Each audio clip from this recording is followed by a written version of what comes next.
देखो रिकॉर्डिंग का मैसेज क्या स्क्रीन शेयर है? हाँ मैम।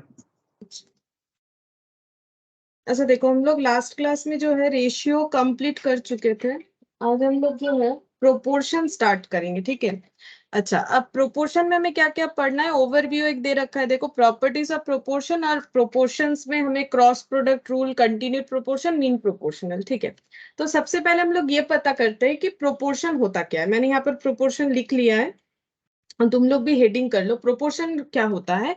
प्रोपोर्शन का मतलब होता है बेसिकली इक्वल, ठीक है। प्रोपोर्शन का मतलब इक्वल होता है दो रेशियो। जैसे कि मान लो कि 10:15, 10:15 ये एक रेशियो है, और मैंने एक रेशियो लिख लिया यहाँ पर 2:3, ठीक है। अब देखो 10:15 इक्वल टू 2:3 हो रहा है ना। ये और ये दोनों रेशियोज बराबर है। क्यों? देखो, इसको अगर सिंप्लीफाइड करोगे ना 10/15 को, ये देखो 10/15 को सिंप्लीफाई करो, जैसे हम 5 से कर रहे हैं, दोनों 5 से कैंसिल आउट हो जाएगा, 2:3, तो ये 2:3 आ गया, यानी ये दो रेशियोज इक्वल है। अगर दो रेशियोज अपने आप इक्वल होते हैं अपने आप में, ठीक है, तो उसे हम लोग बोलते हैं प्रोपोर्शन। ये रेशियो एक दूसरे के साथ इक्वल है, तो इसे हम लोग बोलते हैं कि ये प्रोपोर्शन में है, ठीक है, प्रोपोर्शन में है। अच्छा, प्रोपोर्शन के लिए हम लोग क्या क्या साइन यूज करते हैं? जैसे देखो, एक तो इक्वल, इक्वल जैसे लैंग्वेज में भी इक्वल बोल रहे, इक्वल साइन तुम लोग को पता है ये यूज होता है। इसको हम लोग इस तरीके से भी लिख सकते हैं, ऐसे ऐसे, ठीक है। ये ऐसे चार, ऐसे ऐसे चार पॉइंट्स जो है यूज करेंगे, इसे भी, इसे बोला जाता है प्रोपोर्शन। ये जो साइन है ना, ये प्रोपोर्शन बताता है, ठीक है। जैसे कि ये साइन इक्वल बताता है।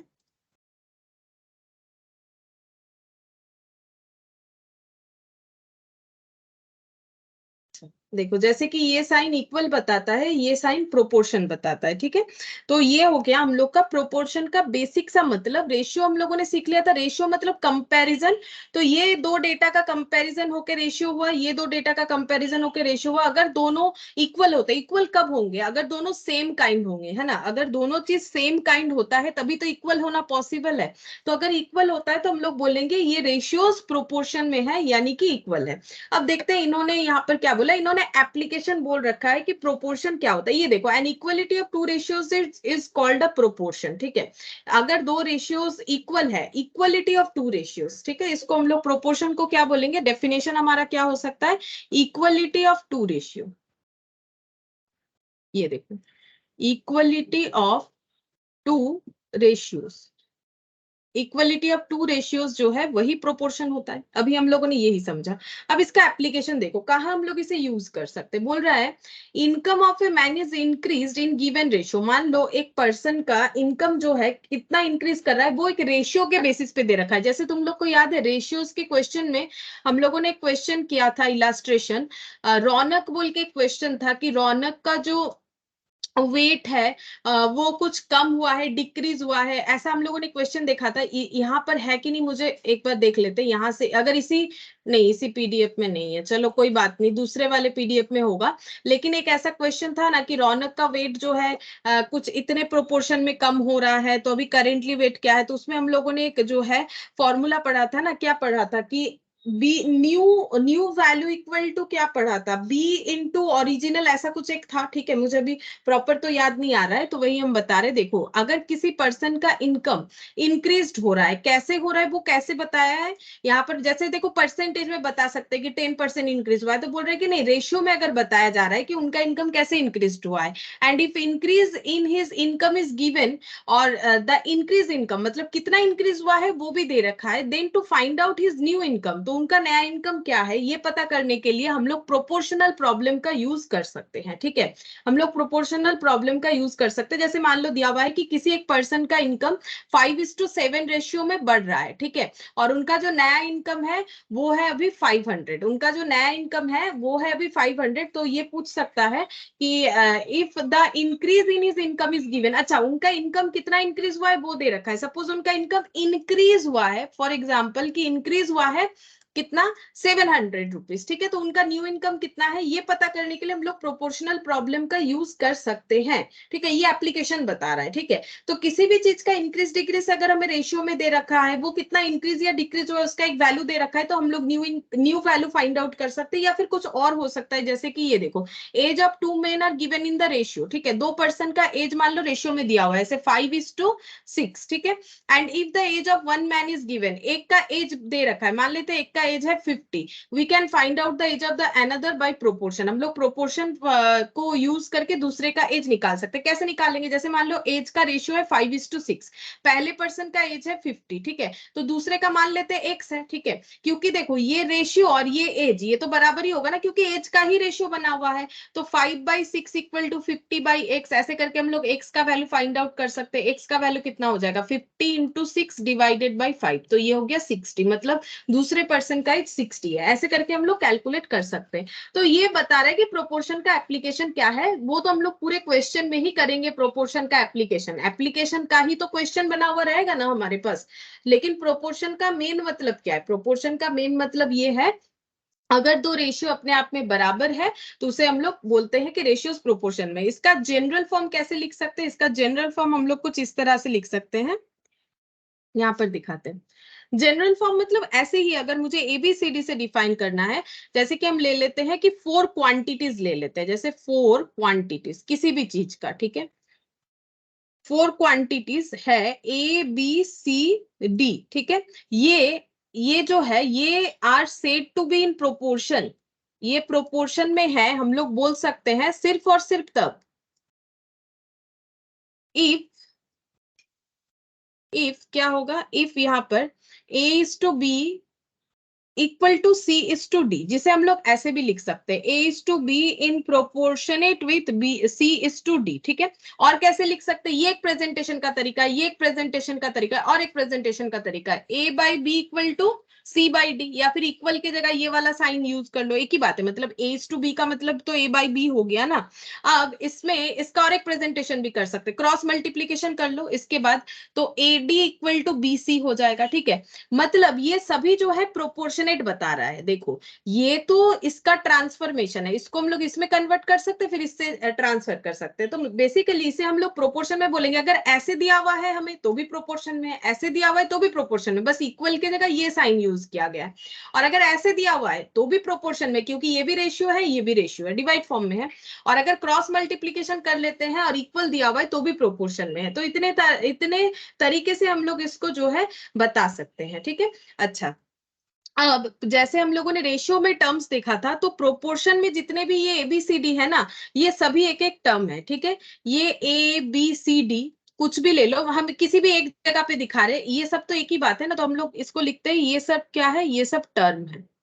ए भी एक टर्म है, बी भी एक टर्म है, सी भी एक टर्म है, डी भी एक टर्म है। जैसे हम लोगों ने रेशियो में पढ़ा था, टर्म का नाम होता है एंटीसीडेंट सब्सिक्वेंट, जैसे वैसे ये भी तो रेशियो है, इसका ये एंटीसीडेंट है, ये सब्सिक्वेंट है, ये फर्स्ट टर्म है, ये सेकेंड टर्म है। यहाँ पर नाम क्या होगा, यहाँ पर नाम होता है फर्स्ट सेकेंड थर्ड फोर्थ, ऐसे नाम होता है, ठीक है। इसको हम लोग बोलेंगे फर्स्ट टर्म, ठीक है। इसको बोलेंगे सेकेंड, ये मैंने सेकेंड 2 ND लिख दिया, ये थर्ड, ठीक है, ये फोर्थ, आसान है, ठीक है। पहला वाला फर्स्ट, दूसरा वाला सेकंड, तीसरा वाला थर्ड एंड फोर्थ वाला फोर्थ, ठीक है। जैसे टर्म्स लिखे हुए हैं उसी तरह से इनका नाम भी डिफाइन किया गया है, ठीक है। लेकिन एक स्पेशल नाम भी है, ठीक है। फर्स्ट और जो फोर्थ टर्म है, देखो ये जो फर्स्ट टर्म है और ये जो फोर्थ टर्म है, यहाँ पर ये जो फर्स्ट टर्म है और ये जो फोर्थ टर्म है, इसे हम लोग बोलते हैं यहाँ पर एक्सट्रीम्स, ठीक है। एक्सट्रीम, एक्सट्रीम का मतलब एकदम कोने में है इसीलिए, ठीक है, मतलब एकदम साइड में है ना, कॉर्नर में, तो इसे बोलते हैं एक्सट्रीम। और ये जो बी और सी है इसका भी एक नाम है, इसको बोला जाता है इसको बोलते हैं, ऐसे लिखते हैं, इसको बोला जाता है मिडिल, ठीक है। मिडिल या फिर मीन, ऐसे लिखेंगे, मिडिल, या फिर इसका और एक नाम भी है मीन, ठीक है। इसको मीन भी बोला जाता है। ये सब लिख लो क्योंकि एमसीक्यूज में जरूरत होगा, मैट में जरूर लिखा हुआ है, लेकिन क्या तुम लोग इतने सारे चीजों को पढ़ पढ़ के ढूंढोगे एग्जाम टाइम में। अगर हम जो लिखाते हैं ये लिख लोगे ना, तो कॉपी खोलने से याद आ जाएगा कि हम लोगों ने क्या किया था क्लास में, ठीक है। तो जैसे हम छोटा छोटा करके लिखवाते ना, ये लिखा हुआ रहेगा तो सबसे आसान होगा, ठीक है। तो यहाँ पर देखो, ये देखो, यहाँ पर दिया हुआ है, ये हो गया एक्सट्रीम्स। नाम याद रखना है, जो लास्ट का दो टर्म है, लास्ट का दो टर्म मतलब फर्स्ट और फोर्थ टर्म को बोला जाता है एक्सट्रीम, और सेकेंड और थर्ड टर्म को बोला जाता है मिडिल या फिर मीन टर्म। ठीक है, मिडिल या फिर मीन टर्म। अच्छा, और डी को हम लोग, डी का भी एक नाम है, ठीक है, फोर्थ टर्म तो है ही है, एज वेल एज इसे हम लोग और एक चीज भी बोल सकते हैं, इसको ना बोला जाता है फोर्थ प्रोपोर्शनल भी बोला जाता है। टर्म की जगह प्रोपोर्शनल लैंग्वेज भी यूज किया जाता है। ठीक है, तो प्रोबेबल जितने तरीके का नाम हो सकता है वो हम बता देते हैं ताकि कंफ्यूजन ना हो। तो फिर से बता देते हैं, देखो, एक तो इन सबको टर्म बोला जाता है। ए को फर्स्ट पहले है, B second, C D, sorry C D बोल रहे, सी थर्ड, और डी जो है फोर्थ टर्म। अच्छा, ए और डी जो कि एकदम कॉर्नर में है, इनको एक्सट्रीम बोलेंगे। मिडिल में जो है इसे मिडिल टर्म, या फिर इसका और एक नाम है मीन, क्योंकि देखो कभी मीन आ जाए कभी मिडिल आ जाए, वो तो हम भी नहीं बोल सकते क्या आएगा। और जो ये लास्ट वाला है डी, जो 4 नंबर पे, इसको बोला जाता है फोर्थ टर्म का और एक नाम है फोर्थ प्रोपोर्शनल। ठीक है, फोर्थ टर्म को फोर्थ प्रोपोर्शनल बोला जाता है।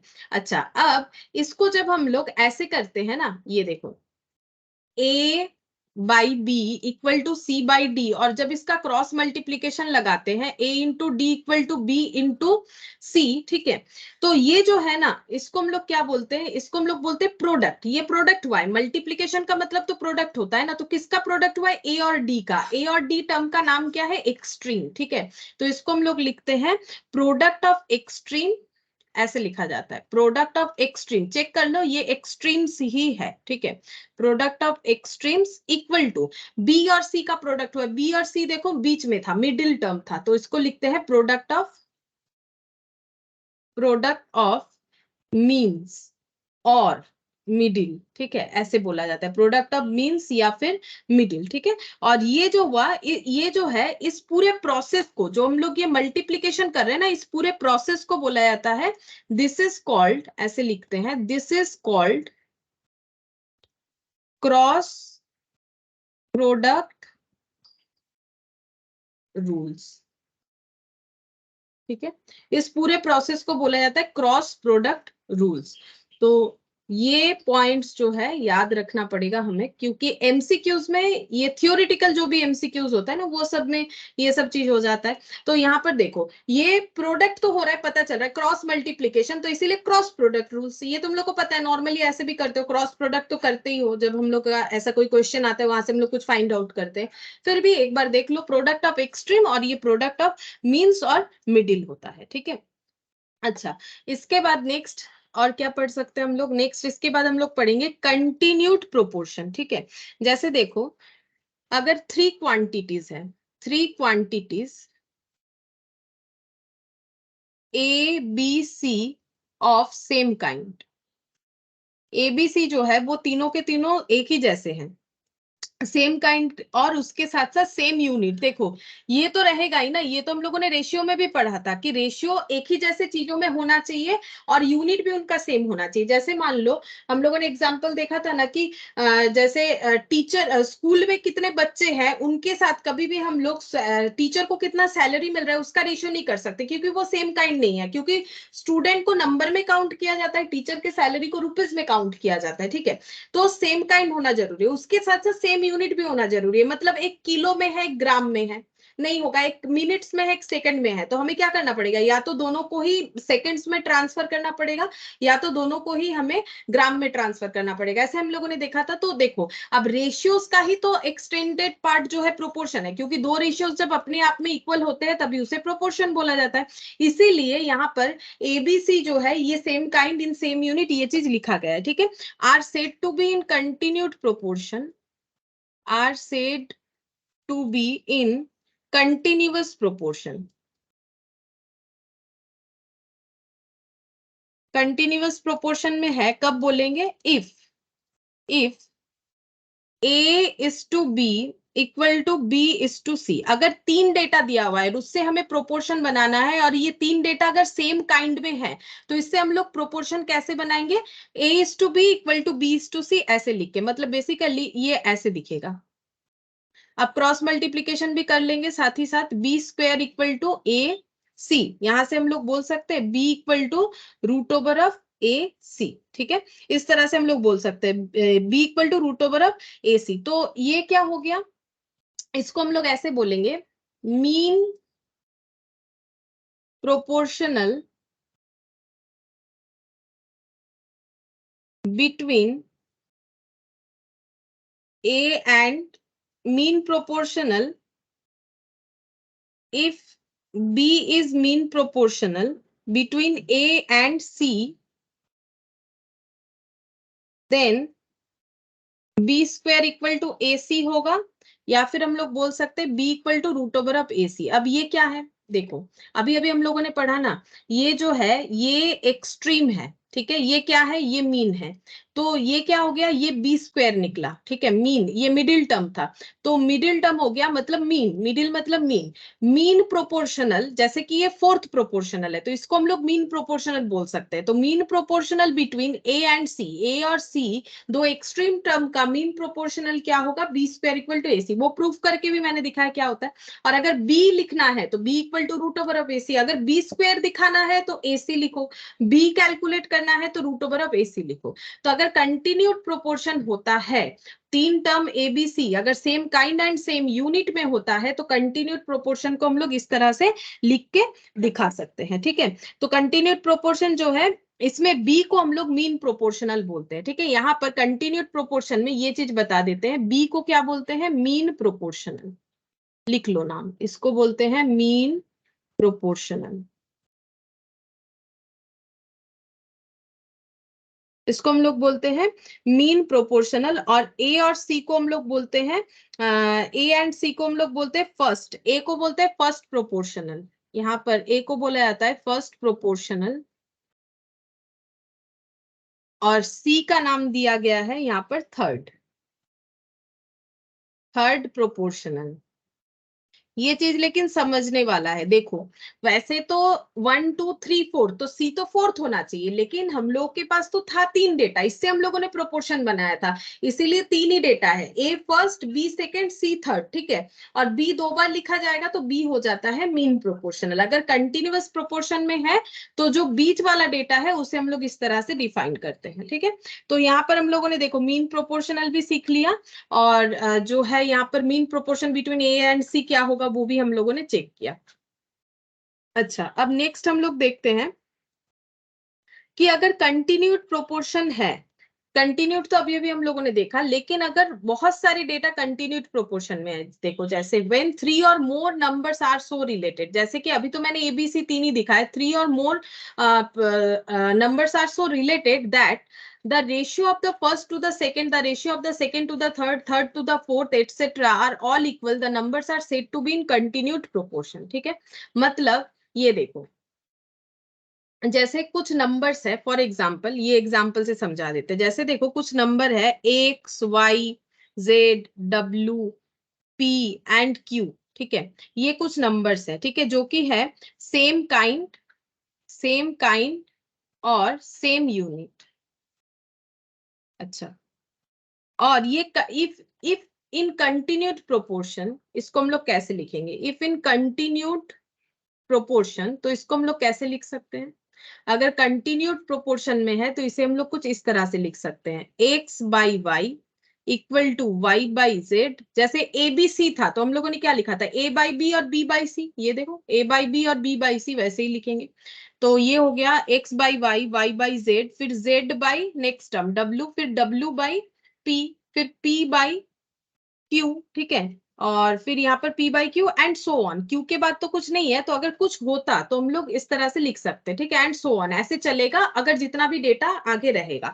तो ये पूरे चीज को हम लोग बोलते हैं कंटिन्यूड प्रोपोर्शन, ठीक है, ये हो गया हम लोग का कंटिन्यूड प्रोपोर्शन। अब देखो आगे यहाँ पर क्या बोला है, वही चीज यहाँ पर दिखा है, मैंने अपने हिसाब से लिख दिया, एक एग्जाम्पल दिया है। अच्छा, और इसके साथ एक इंपॉर्टेंट पॉइंट है, देखो if a ratio is equal to the reciprocal of the other then either of them in the inverse और reciprocal proportion for the other. जैसे देखो 5/4 is in inverse proportion of 4/5 and vice versa, मतलब क्या बोल रहा है कि कोई एक रेशियो है दैट इज 5/4, ठीक है। अब इसका इनवर्स क्या होता है, इनवर्स मतलब जो है चेंज हो जाना, ठीक है, जैसे 1/2 है, इसका इनवर्स 2/1 हो जाएगा, ठीक है। तो न्यूमरेटर डिनोमिनेटर में चला जाता है, डिनोमिनेटर न्यूमरेटर में चला जाता है, तो 4/5, ठीक है। 5/4 is in inverse proportion of 4/5 and vice वर्सा। तो ये क्या बताना चाह रहा है, a ratio is equal to the reciprocal of the other, then either of them is in inverse proportion of the other। बोल रहा है कि कोई भी एक रेशियो अगर उसके रेसिप्रोकल के साथ इक्वल है, जैसे देखो 5/4 का रेसिप्रोकल क्या है 4/5। If a ratio is equal to the reciprocal of the other, दूसरे रेशियो के रेसिप्रोकल के साथ बराबर है। जैसे हम मान लेते हैं कि दो इंडिविजुअल रेशियो है, एक है 5/4, ठीक है, और दूसरा एक रेशियो है 4/5, ठीक है, 4:5, दो रेशियोज है। अब क्या बोल रहा है, if a ratio is equal, अगर एक रेशियो जैसे कि ये मान लेते इक्वल है reciprocal of the other, other ratio ये है, इसका रेसिप्रोकल निकालते हैं तो 5/4, तो 5/4 या 5:4, तो ये दोनों इक्वल हो गया। तो वही चीज बता रहा है कि कोई भी एक रेशियो दूसरे किसी रेशियो के इनवर्स के साथ अगर इक्वल है, then either of them is in inverse proportion of the other. मतलब ये कंपलसरी हो जाएगा कि वो दोनों में से रेशियोज जो है एक दूसरे के पहले से ही रेसिप्रोकल रहे होंगे, तभी ये पॉसिबल है। क्या बोल रहा है, इस पॉइंट को एक बार हम फिर से बताते हैं। बोल रहा है कि अगर कोई भी एक रेशियो, देखो ऐसे लिखते हैं, दूसरा यहाँ पर एग्जांपल से समझाते हैं। बोला क्या है पॉइंट, बोल रहा है कोई भी एक रेशियो ले लिया मैंने, सपोज 2:3, ठीक है। दूसरा एक रेशियो ले लेते हैं 3:2, मुझे 3:2 ही लेना पड़ेगा, नहीं तो एग्जाम्पल नहीं बनेगा, ठीक है। तो एक रेशियो है 1 रेशियो, ठीक है, और ये हो गया अदर रेशियो। अब हमें रूल्स क्या बोल रहा है, कोई भी एक रेशियो अगर दूसरे रेशियो के इनवर्स, तो इसका इनवर्स क्या हो जाएगा, इनवर्स मतलब हो जाएगा 2:3, जो कि इसके साथ क्या हो गया, इक्वल, ठीक है। तो पहले तो यही बोला था, ये देखो, if a ratio is equal to the reciprocal of the other, if a ratio is equal to the reciprocal, reciprocal हो या इनवर्स हो बात एक ही है, रेसिप्रोकल या फिर इनवर्स बात एक ही है, रेसिप्रोकल ऑफ द अदर, ठीक है, of the other, either of them, दोनों में से कोई भी एक, is in inverse proportion of the other, मतलब ये दोनों में से कोई एक जो है एक दूसरे का इनवर्स होगा। वो तो दिख ही रहा है, 2:3 का इनवर्स 3:2 मान लो, या 3:2 का इनवर्स 2:3 मान लो। अब कंफर्म है कि ये रेशियोज एक दूसरे के रेसिप्रोकल हैं, रहे होंगे, तभी जाके ये इक्वल होना पॉसिबल है, ठीक है। तो यहाँ पर लिख देते हैं, अगर ऐसा होता है तो हम लोग लिखेंगे यहाँ पर कि either of them is in inverse और रेसिप्रोकल, एक ही बात है, ऑफ द अदर, ठीक है। तो आइदर ऑफ देम मतलब दोनों में से कोई भी एक दूसरे का रेसिप्रोकल है, तो 2:3 इज ऑल्सो रेसिप्रोकल ऑफ 3:2, या फिर 3:2 इज रेसिप्रोकल ऑफ 2:3, ठीक है। ये पॉसिबिलिटीज होता है। अच्छा, इसके बाद देखते हैं यहाँ पर नेक्स्ट क्या दिया है। In a ratio A:B both quantities must be of the same kind, ये हमें पता है कि कोई भी रेशियो ले लो वो same kind as well as same unit होना चाहिए। While in proportion A:B C:D all the 4 quantities need not be of the same type. अच्छा, सेम टाइप ये क्या बोल रहा है, देखो यहाँ पर जैसे हम लोग एक रेशियो लिख रहे हैं, सपोज A:B, ये नेक्स्ट जो पॉइंट हमें बोला है, ठीक है, ये सब एक एक जो है थ्योरम है। जैसे देखो A:B प्रोपोर्शन टू या फिर इक्वल टू C:D है, ठीक है। तो ये दोनों क्या होने चाहिए, same kind as well as same unit, तभी रेशियो पॉसिबल है। ये C:D का भी क्या होना चाहिए, same kind and same unit, ठीक है। तो ये भी आपस में सेम काइंड और सेम यूनिट होना चाहिए। हम किसका बात कर रहे हैं, हम बोल रहे हैं ये A:B, ये दोनों सेम काइंड और सेम यूनिट के होने चाहिए, C:D भी सेम काइंड और सेम यूनिट के होने चाहिए। लेकिन ये जरूरी नहीं है कि ये दोनों सेम काइंड या सेम यूनिट के हो, ठीक है। तो इसके लिए हम लोग क्या लिखेंगे, ऐसे लिखते हैं यहां पर, all the 4 quantities need not be of same type,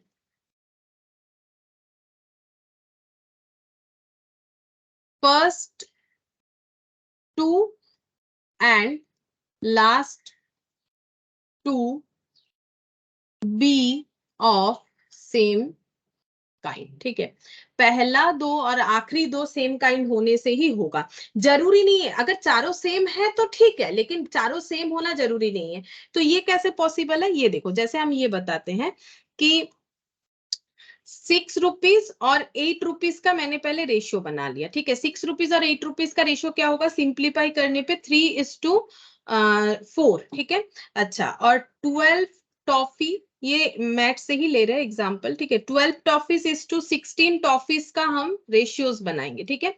तो ये कितना हो जाएगा, 4 3 12, 4 4 16। तो हम लोग बोल सकते हैं कि 6:8 इक्वल टू 12:16 बोल सकते हैं, क्योंकि इसका भी रेशियो 3:4 है, इस पे भी रेशियो निकालो 3:4 है, ठीक है। लेकिन दोनों अलग अलग काइंड के हो गए ना। ये क्या हो गया, ये हो गया रुपीज, ठीक है। ये रुपीज का बात हो रहा है, पैसे का बात हो रहा है, पैसे का कंपैरिजन हुआ। ये क्या है, टॉफीज मतलब चॉकलेट, ठीक है।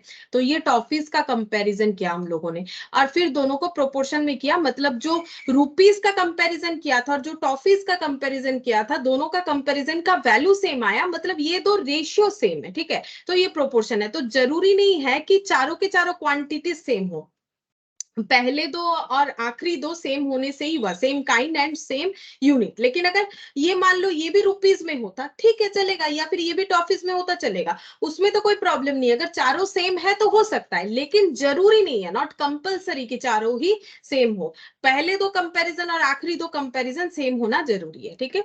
तो ये देखो, ये चीज जो हमें बताया था, इसका जो एग्जाम्पल है वो मैंने यहाँ से ही लिया, इलास्ट्रेशन 1, तो यहाँ से मैंने बता दिया, ठीक है। अच्छा, अब नेक्स्ट देखो, यहाँ पर एक क्वेश्चन दिया है,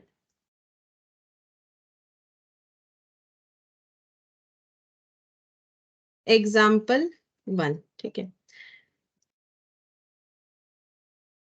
यहाँ पर देखो, बोल रहा है, क्वेश्चन पढ़ के बताते हैं। द नंबर्स 2.4, ये पॉइंट दिया हुआ है, 3.2 और 1.52 are in proportion because the number satisfy the property the product of extreme equal to product of mean. बोल रहा है कि ये प्रोपोर्शन में है क्योंकि ये cross product, cross mean product जो है, ये सेटिस्फाई कर रहा है इस प्रॉपर्टी को, और ये सेटिस्फाई करने से ये प्रोपोर्शन में ही होगा। ये देखो, ये प्रोपोर्शन में होने का मतलब ही तो है कि क्रॉस प्रोडक्ट रूल्स को सेटिस्फाई करता है। तो हम लोग यहाँ पर चेक करके देख सकते हैं कि अगर हमें मान लो कोई डेटा दिया हुआ है, ठीक है, जैसे कि कुछ इस तरह से 2.4 कॉमा, जो क्वेश्चन है वही हम लिख रहे हैं, 3.2 कॉमा 1.5 कॉमा 2, ये नंबर प्रोपोर्शन में है कि नहीं हमें चेक करना है। तो ऐसे लिख सकते हैं, is it in proportion.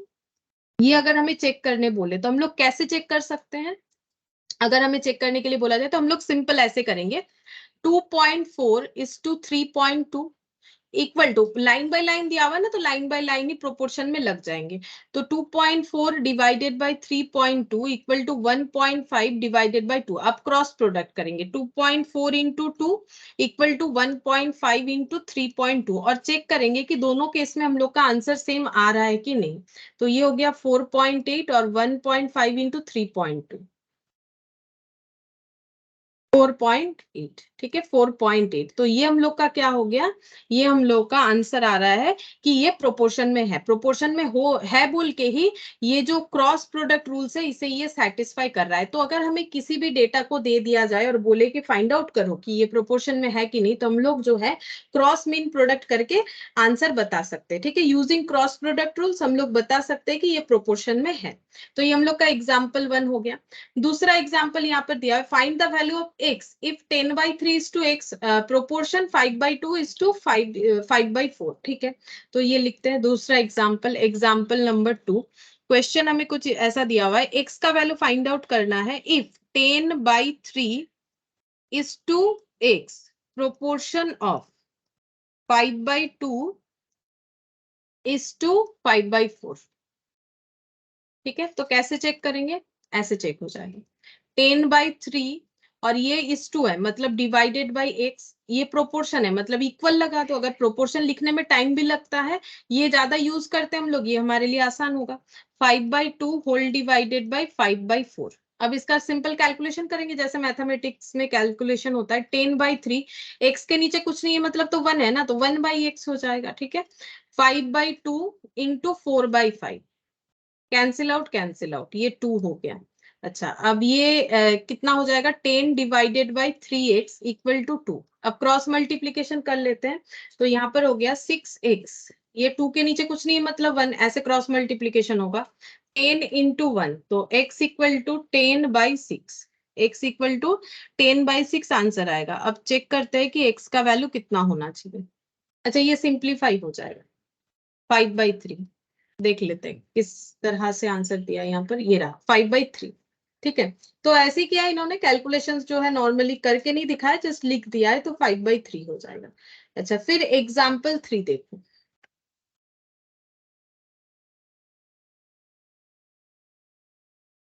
Example 3 यहाँ पर बोला है find the fourth proportional to 2/3, 3/7, 4। 2/3, 3/7, 4।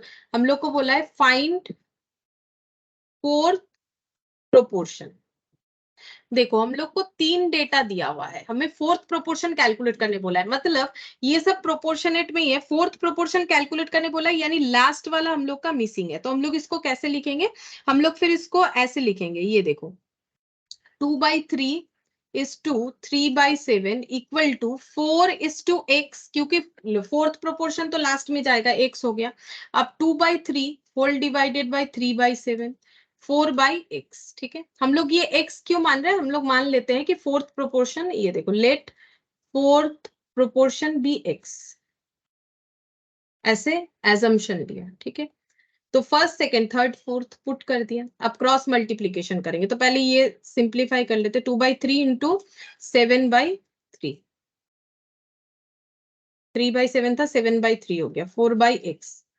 अच्छा तो यहाँ पर क्रॉस मल्टीप्लीकेशन कर लेंगे, 14/9 इक्वल टू 4/x। अच्छा x into 14 equal to 4 into 9, x equal to 4 into 9/14, 18/7। ठीक है, तो फोर्थ प्रोपोर्शन कितना आया, 18/7, क्योंकि x का वैल्यू 18/7 आया और x हम लोगों ने फोर्थ प्रोपोर्शन माना था। ठीक है, ये पूरा कैलकुलेशन का मैटर है, धीरे धीरे कैलकुलेशन करने से आंसर आ जाता है। ये देखो 18/7। ठीक है, तो क्रॉस प्रोडक्ट रूल्स। अब देखो यहाँ पर सीखने वाला क्या था, अगर हमें 3 प्रोपोर्शन दे दे और फोर्थ वाला मिसिंग बोले, तो हम लोग को क्या करना है, फोर्थ नंबर पोजिशन पे फोर्थ प्रोपोर्शन को x y z p q कुछ भी एक एजम्पशन करके लिखना है, फिर क्रॉस प्रोडक्ट रूल्स करना है। हमेशा क्रॉस प्रोडक्ट रूल्स करके ही हम लोग कैलकुलेट करेंगे। फिर नेक्स्ट एग्जांपल देखते हैं, find the third proportion to 2.4 kg और 9.6 kg। अब देखो बोल रहा है थर्ड प्रोपोर्शन। ठीक है, तो हमें क्या दिया हुआ है, ये फाइंड आउट करना है, ऐसे दिया हुआ है question, find third proportion to 2.4 kg, 9.6 kg। अब यहाँ पर देखो कैसे हम लोग पुट करते हैं, पहले ये असम्पशन लेंगे, let third proportion be x।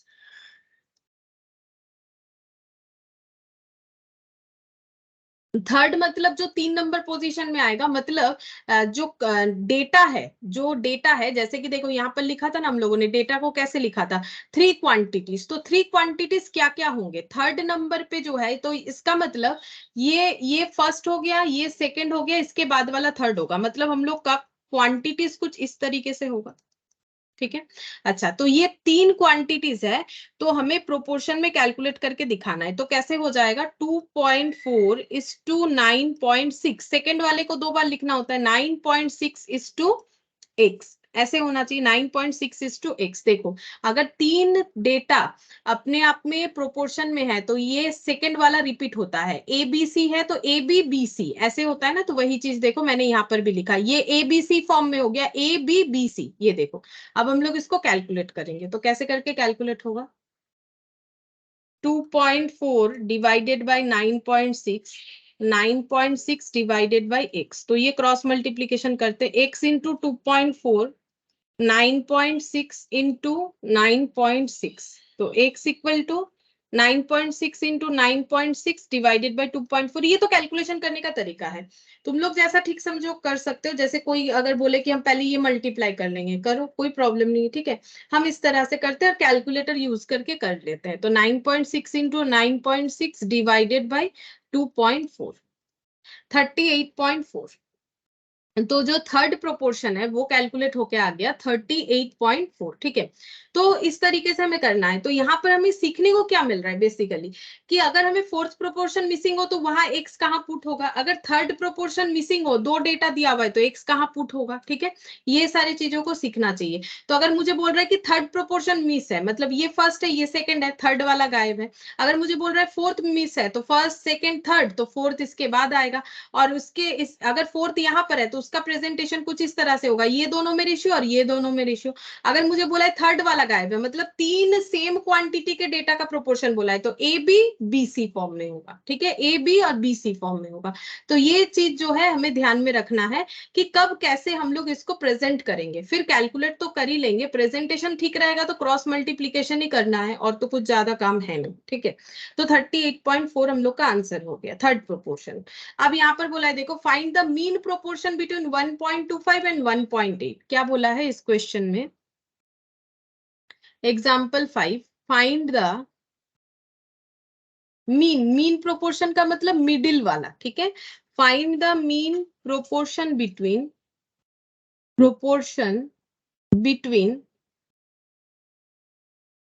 1.25 and 1.8। अब इसको हम लोग कितने तरीके से सॉल्व कर सकते हैं, देखो। एक तो डायरेक्ट जो फॉर्मूला हम लोगों ने सीखा था, मीन प्रोपोर्शनल जो है, कोई भी दो क्वांटिटीज के बीच का मीन प्रोपोर्शनल कैसे निकलता है, ये देखो, B is the mean proportional between A and C, that is B square equal to A C.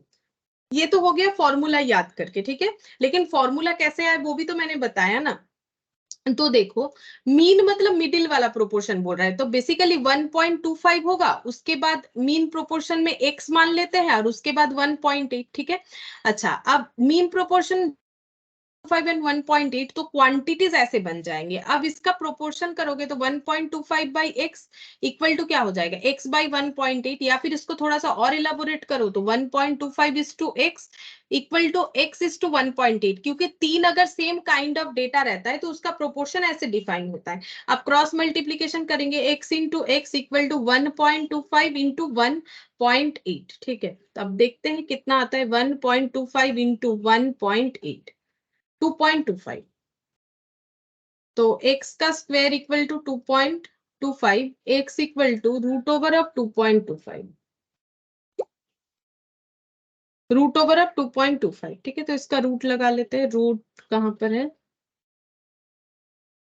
ये रहा 1.5। ठीक है, तुम लोग के कैलकुलेटर में भी होगा, इसका यूज करो, 1.5 आंसर निकल के आ जाता है, 1.5। तो ये हो गया मीन प्रोपोर्शन, मतलब तो वो तीन क्वांटिटीज के बारे में ही बता रहे हैं, तभी तो मीन प्रोपोर्शनल कैलकुलेट होगा, अदरवाइज तो नहीं हो सकता। एक तो ऐसे कर सकते हो, दूसरा जो है फॉर्मूला याद रखो कि मीन प्रोपोर्शन बी स्क्वायर होता है, B square equal to A C, या फिर ये फॉर्मूला याद रखो, B equal to root over of A into C.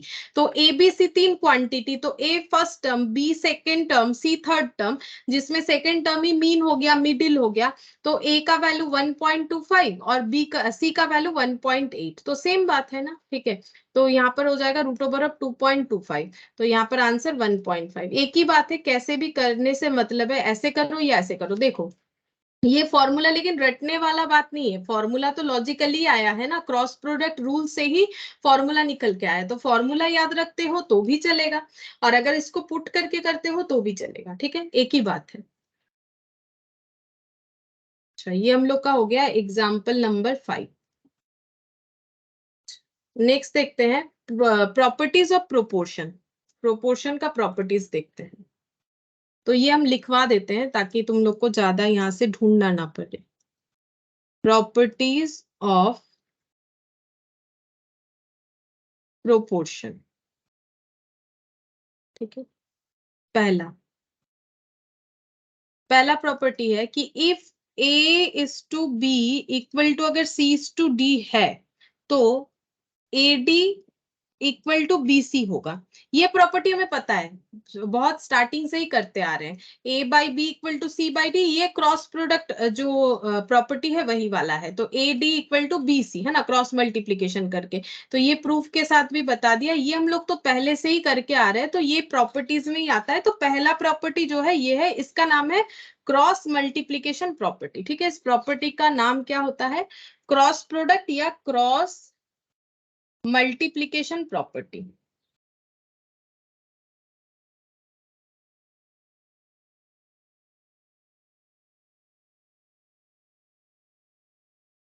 Cross multiplication property बोला जाता है इसे, ठीक है। अच्छा, सेकेंड प्रॉपर्टी देखो, सेकेंड प्रॉपर्टी का नाम है इनवर्टेंडो, ठीक है, इनवर्टेंडो। इनवर्स से ही ये वाला लैंग्वेज है, ठीक है। तो इफ, इसमें क्या होता है, if a is to B equal to c is to d, then हम लोग बोल सकते हैं B इज टू A। देखो ए बी का इनवर्स, A बाई B, इसका इनवर्स क्या हो जाएगा, B बाई A, ठीक है। इसका इनवर्स क्या हो जाएगा, B by A। C is to D, इसका इनवर्स क्या हो जाएगा, D बाई C, ठीक है। इसका इनवर्स क्या हो जाएगा, D बाई C। अगर A is to B equal to C is to D है, तो B is to A equal to D is to C होगा। लॉजिकली है, देखो जैसे 2 इज टू 3 इक्वल टू अगर 12 इज टू 18 है, ठीक है। अच्छा, तो 3 is to 2 equal to 18 is to 12 होगा, ठीक है। क्योंकि देखो इसको सिंप्लीफाई करके देखो ये कितना हो जाता है, 4, ये हो जाएगा 3 4 12, 6, 2:3 हो गया ना, इसको सिंप्लीफाई करते हैं तो 2:3 इक्वल टू 2:3 और 3:2 इक्वल टू 3:2 हो जाएगा। मतलब अगर हम लोग दोनों साइड से, क्योंकि ये इक्वल है ना, अगर दोनों को हम लोग इनवर्स करते हैं तो ये ऑब्वियसली इक्वल होगा। इसको बोला जाता है इनवर्टेंडो रिलेशनशिप, ठीक है। ए बी और C D, A by B, B C by D अगर इक्वल है तो B by A, D by C भी इक्वल होगा, ठीक है। ये हो गया इनवर्टेंडो। नेक्स्ट देखते हैं, नेक्स्ट कौन सा है, नेक्स्ट है ऑल्टरेंडो। ऑल्टरनेंडो,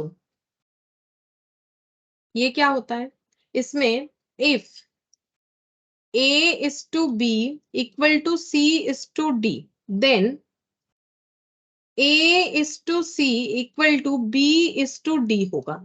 ये थोड़ा सा याद रखना पड़ेगा, याद रह जाएगा। ये देखो ए बी सी डी ये प्रोपोर्शन में है अगर, और ऑल्टरेंडो जो है प्रॉपर्टीज अगर हम लोग कर रहे हैं तो उसमें बोल रहा है A is to C equal to B is to D होगा। मतलब ये ए फिक्स रहेगा, डी भी फिक्स रहेगा अपने जगह पे, बी और सी इंटरचेंज हो जाएंगे, ठीक है। बी और सी जो है इंटरचेंज हो जाएंगे, इसे बोला जाता है ऑल्टरेंडो। इनवर्स में क्या होगा, इनवर्स में जो है ए बी बी ए हो जाएगा, सी डी डी सी हो जाएगा, इनवर्स हो जाएगा।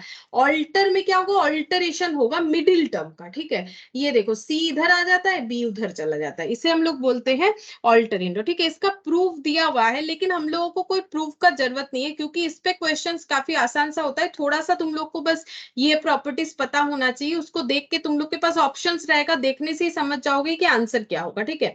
तो ऑल्टरेंडो में ओनली मिडिल टर्म ऑल्टर्ड, ठीक है। अपने याद रखने के लिए यहाँ पर लिख सकते हो only middle term altered, only middle term altered, ये याद रह जाएगा इस तरीके से, ठीक है। अच्छा, फोर्थ नंबर प्रॉपर्टीज क्या है, कॉम्पोनेंडो। कॉम्पोनेंडो, इसमें क्या होता है, इसमें देखते हैं। इसमें होता है if a is to b equal to c is to d, then a plus b is to b equal to C plus D is to D होगा, ऐसे बोल रहा है, ठीक है। तो देखो कॉम्पोनेंडो में क्या होता है, ए बी और सी डी अगर प्रोपोर्शन में है तो हम लोग ये बोल सकते हैं ए प्लस बी, ये दोनों का प्लस हो जाएगा, सी प्लस डी ये दोनों का प्लस हो जाएगा, ठीक है। और divided by second term, divided मतलब डिवाइडेड बाय ये वाला टर्म, और ये दोनों रेशियो में डिवाइडेड बाय ये वाला टर्म, ठीक है। इस तरीके से याद रखो, कॉम्पोनेंडो में क्या हो रहा है, रेशियोज दोनों प्लस हो जा रहे हैं और रेशियोज में इस टू करके लगाया जा रहा है सेकेंड टर्म को, दोनों रेशियोज के सेकेंड टर्म को। जैसे अगर हम लोग इसको एक इंडिविजुअल रेशियो माने, ये सेकेंड टर्म है, इसको अगर इंडिविजुअल रेशियो माने, ये सेकेंड टर्म है, तो a plus B C plus D दोनों साइड ही होगा, और यहाँ पर डिवाइडेड बाई बी, यहाँ पर डिवाइडेड बाई डी, तभी तो इस टू बी और इस टू डी लिखा है, ठीक है। तो थोड़ा सा याद रखना पड़ेगा, कॉम्पोनेंडो इस तरीके से होता है, ठीक है। ये फोर्थ नंबर प्रॉपर्टी हो गया कॉम्पोनेंडो। नेक्स्ट हम लोग पढ़ेंगे dividendo.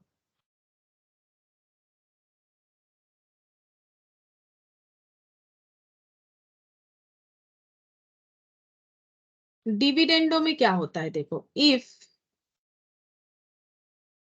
a is to b equal to c is to d, then जैसे कॉम्पोनेंडो में प्लस हुआ था, देखो जैसे कॉम्पोनेंडो में प्लस हुआ था, डिविडेंडो में माइनस होगा, ठीक है।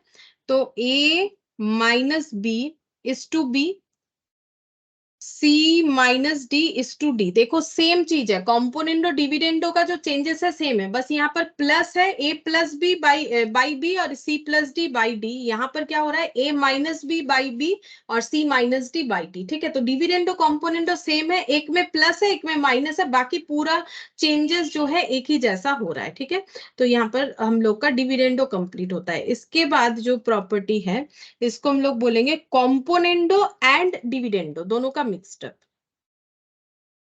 कॉम्पोनेंडो एंड डिविडेंडो दोनों चीज एक साथ होगा। तो इसका क्या प्रॉपर्टीज है, if a is to b equal to c is to d, then a plus b is to a minus b, c plus d is to c minus d। देखो ये तो होना ही था, क्यों? देखो अगर हम लोग सिर्फ कॉम्पोनेंडो का देखें तो वो कैसा था, देखो हम यहाँ पर थोड़ा सा इसको समझा देते हैं। अगर हम लोग सिर्फ कॉम्पोनेंडो का देखें, इसका अगर हम लोग कॉम्पोनेंडो करते हैं तो वो क्या होता है, वो ऐसे होता है a plus B by B, C plus D by D. ठीक है, अगर हम लोग डिविडेंडो करते हैं, ये क्या बना, ये कॉम्पोनेंडो बना। ठीक है, अगर हम लोग डिविडेंडो करते हैं a is to B equal to C is to D, इसका डिविडेंडो करते हैं तो सेम चीज बट माइनस होगा। ठीक है, अच्छा अब अगर हम लोग दोनों को ही करते हैं तो ये और ये तो दोनों में देखो कॉमन b है, तो ये एक्चुअली ऐसे होगा a plus B by A minus B by B, इस तरह से प्रूव होता है। c plus D by D whole divided by c minus D by D, मतलब a plus B by B into B divided by A minus B equal to C plus D by D into D by C minus D. ठीक है, componendo and dividendo, तो पहले componendo का activity फिर उसके बाद dividendo का।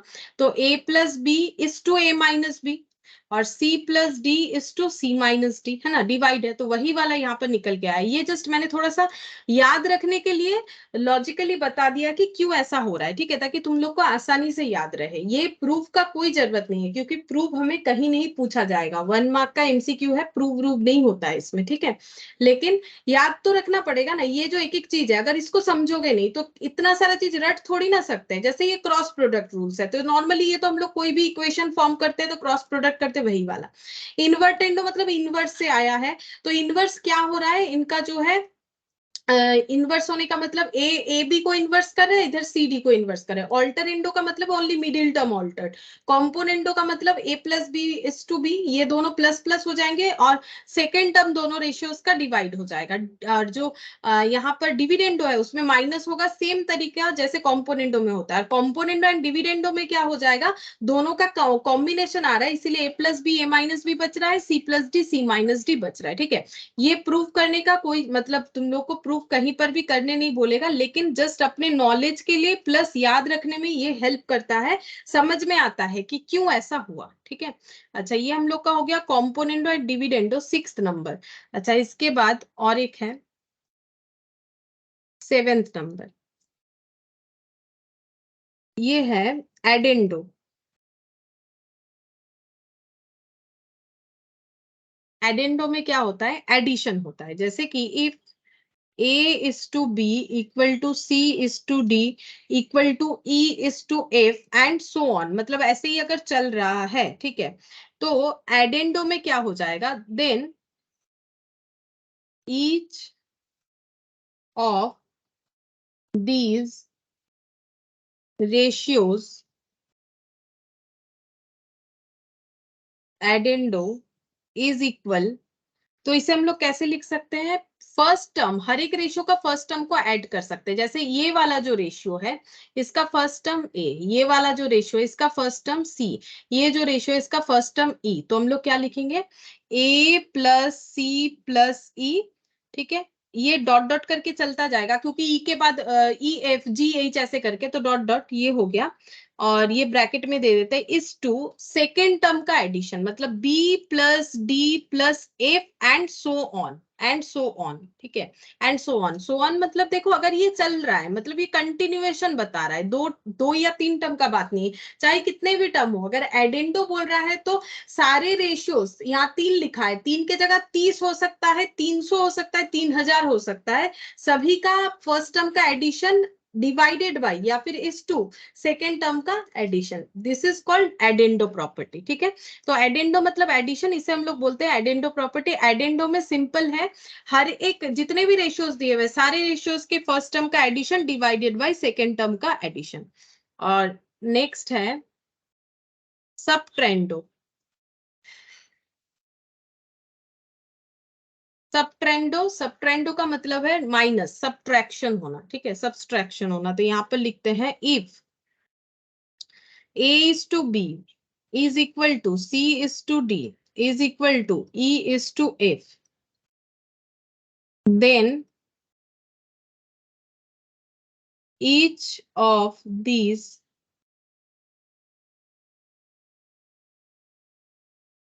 ratio is equal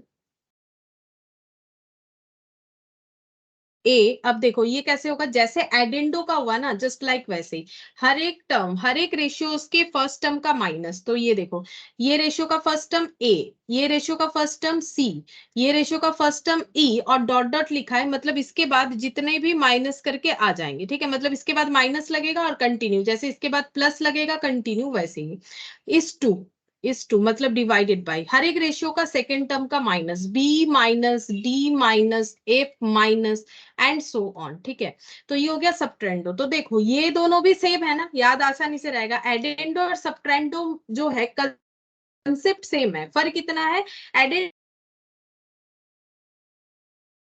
ठीक है, तो ये देखो ये माइनस के लिए और ये प्लस के लिए। ठीक है, ये माइनस के लिए और ये प्लस के लिए हो गया, सेम कंसेप्ट में। वैसे ही डिविडेंडो और जो है कॉम्पोनेंडो में था। ठीक है, एक प्लस था एक माइनस था, कॉम्पोनेंडो डिविडेंडो मिक्सड अप हो जाएगा तो ये बचता है। ठीक है, अच्छा ये हो गया हम लोग का 8th नंबर, जब जो था सबट्रेंडो। अच्छा, इसके बाद नेक्स्ट देखते हैं, ये सारा चीज मैंने बता दिया। ठीक है, यहाँ पर प्रूफ दिया हुआ है, प्रूफ का कोई जरूरत नहीं है। अच्छा, फिर यहाँ पर कुछ एग्जाम्पल्स है, ये हम लोग सॉल्व कर लेते हैं। एग्जाम्पल 1,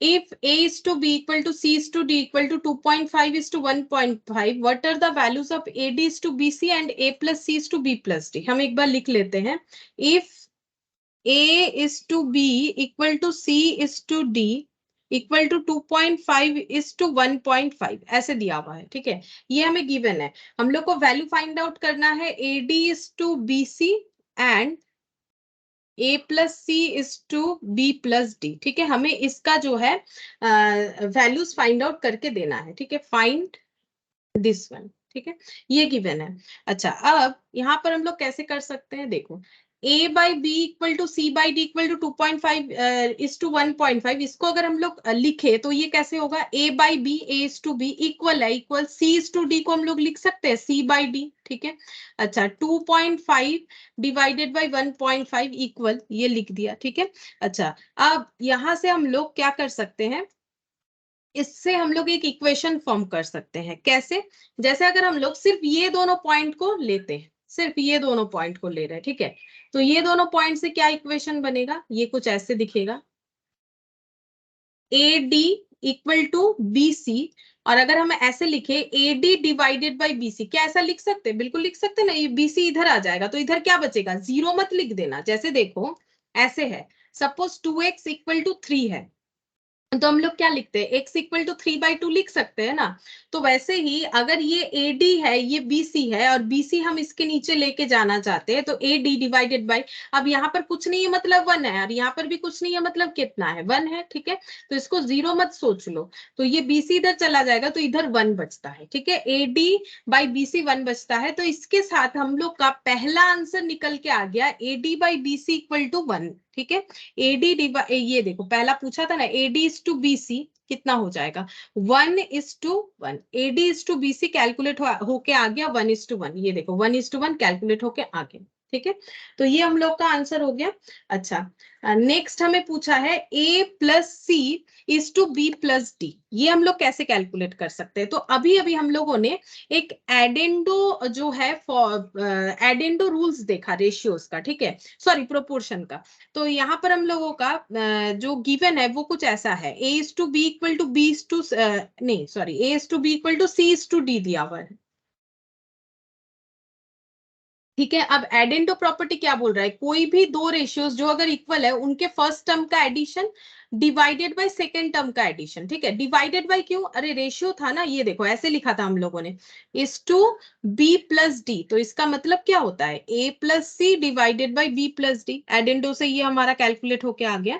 अच्छा, अब ये रेशियो के साथ और एक डेटा भी बराबर है, 2.5 डिवाइडेड बाय 1.5, तो इसको अगर हम ऐसे कन्वर्ट करते हैं तो इसका वैल्यू भी हम बोल सकते हैं 2.5 डिवाइडेड बाय 1.5। अब इसका कैलकुलेशन कैलकुलेटर पे करेंगे, 2.5 डिवाइडेड बाय 1.5, तो ये आंसर निकल के आता है 1.66। ठीक है, तो इसको हम एक काम करते हैं, इसको ऐसे नहीं करके रेशियोज में दिखा देते, बिकॉज आंसर रेशियो में है, तो दोनों जगह से पॉइंट हटा दिया तो 25/15 बचेगा। ठीक है, तो 5 5 ज़ा 25, 5 3 ज़ा 15, 5:3 आंसर होगा। ठीक है, 5:3 आंसर होगा, तो ये इस तरीके से निकल के आ गया। तो ये मैंने बेसिकली यूज क्या किया, प्रॉपर्टीज को यूज करके कैलकुलेट किया। लेकिन अगर तुम लोग को लग रहा है कि ये प्रॉपर्टी यूज करके करना थोड़ा सा टफ लग रहा है, हमें कब कौन सा प्रॉपर्टी यूज करना है, तो इस क्वेश्चन को हम लोग सिंपल तरीके से भी सॉल्व कर सकते हैं, लेकिन उसमें टाइम लगेगा, बट हम दिखा देते हैं। अगर कोई प्रॉपर्टी भूल जाते हो तो क्या क्वेश्चन को मतलब नहीं करना है, बिल्कुल करके आओगे, हम बताते हैं, टाइम तो लगेगा लेकिन हम लोग कर लेंगे। जैसे देखो, हमें पहले दिया है a is to b equal to c is to d equal to 2.5 is to 1.5। ठीक है, तो हम लोग इससे ऐसे लिख सकते हैं a by b equal to 2.5 by 1.5 and c by d equal to 2.5 by 1.5। ठीक है, ये तो एक वैल्यू है, और ये जो है ये एल्जेब्रिक फॉर्म है, तो a is to b equal मतलब ये वैल्यू इससे बराबर है, इससे ही बराबर है, तो ये वैल्यू इससे बराबर है, ये वैल्यू इससे बराबर है, क्योंकि ये डिजिट्स नंबर्स में दिए हुए हैं, तो मैंने दोनों जगह पे इस तरह से कंपेयर किया। ठीक है, अब हम लोग करेंगे इसका क्रॉस मल्टीप्लीकेशन, तो ऐसे हो जाएगा 1.5a इक्वल टू 2.5b। ठीक है, और यहाँ पर हो जाएगा एक काम करते हैं, इसका ना पॉइंट हटा देते हैं, देखो ऐसे करते हैं।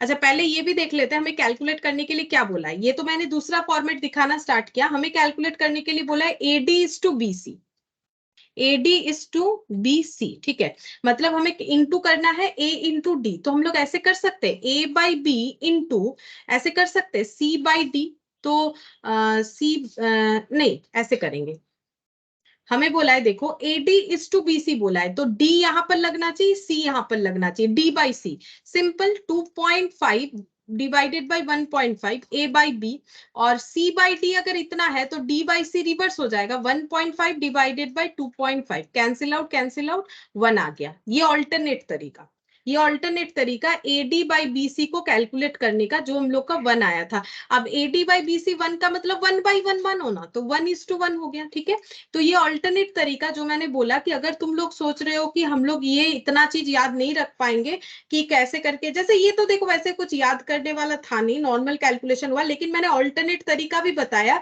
कि हम लोग कैसे कैलकुलेट कर सकते हैं। तो ए बी मुझे बोला गया था कि ए डी मल्टीप्लाई करो, तो हम यहाँ पर डी लिख दिए, यहाँ पर सी बाई डी था उसको डी बाई सी कर दिया, आसानी से कैलकुलेट हो गया।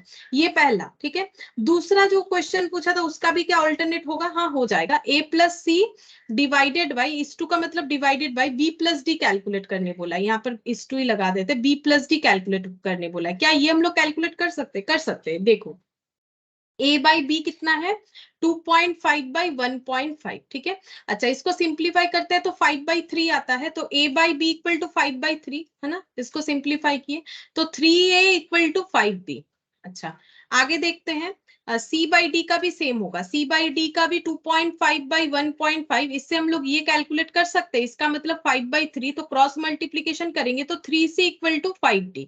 चलो ठीक है, अब यहाँ पर बोला है a plus C divided by B plus D calculate करना है, तो हम लोग क्या करेंगे, कैंसिल आउट तभी होगा अगर दोनों जगह ऊपर ए हो जाए या सी सी और नीचे बी बी या फिर डी डी हो जाए। ठीक है, तो हम यहाँ पर कन्वर्जन कर सकते हैं, जैसे हम लिख रहे हैं a इक्वल टू 5b/3। ठीक है, तुम लोग चाहो तो b को भी कन्वर्ट कर सकते हो, जो मैंने बताया था लास्ट क्लास में भी, तो ये हो गया 5b/3 प्लस c को हम लिख सकते हैं 5 5d/3, ठीक है। तो यहाँ पर लिख दिया मैंने c के जगह 5d/3। अब देखो ऊपर bd आ गया, नीचे bd है, तो इसे bd रहने दो, तो कैंसिल आउट होगा, ठीक है। किसी भी एक तरीके से तो हमें ट्रांसफर करना पड़ेगा ना। और अगर a और c को एज इट इज रखना चाहते हो तो b और d को ट्रांसफर करना, फिर 5b = 3a लिखना पड़ता, तो b = हो जाता 3a/5, ठीक है।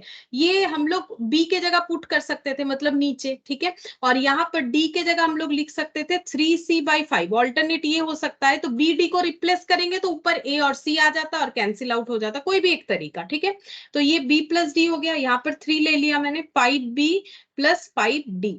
अब कैलकुलेट करते हैं, 5 कॉमन ले लो, b + d / 3 × 1 / b + d, cancel out 5/3, answer 5:3 हो जाएगा। ये देखो आंसर 5:3। लेकिन हाँ, अगर तुम लोग जो प्रॉपर्टीज है उसे याद रखते हो तो काफी जल्दी होता है, ठीक है, काफी जल्दी हो गया, इसमें टाइम टेकिंग हुआ। लेकिन बिना प्रॉपर्टीज याद रखे भी हम लोग कर सकते हैं, थोड़ा कैलकुलेटिव होगा, थोड़ा टाइम लगेगा, लेकिन कैलकुलेट कर लेंगे हम लोग, ठीक है। तो ये तो आसान तरीका था, कोई मुश्किल तो था नहीं। हम लोगों ने सिर्फ क्या किया, कैलकुलेट करके वैल्यू असाइन कर दिया। जैसे a के जगह 5b/3 पुट कर दिया, c के जगह 5d। क्या हम लोग ऑल्टरनेट वाला करते तब भी होता, वो भी दिखा देते। देखो अगर हम लोग a = b नहीं निकाल के b = a निकालते तब कैसे सोल्यूशन होता, तब भी सेम होता ना। ये देखो a + c, हम लोगों ने b का वैल्यू क्या लिया 3a/5, तो b के जगह लिखते हैं 3a/5, ठीक है। अच्छा d के जगह 3c/5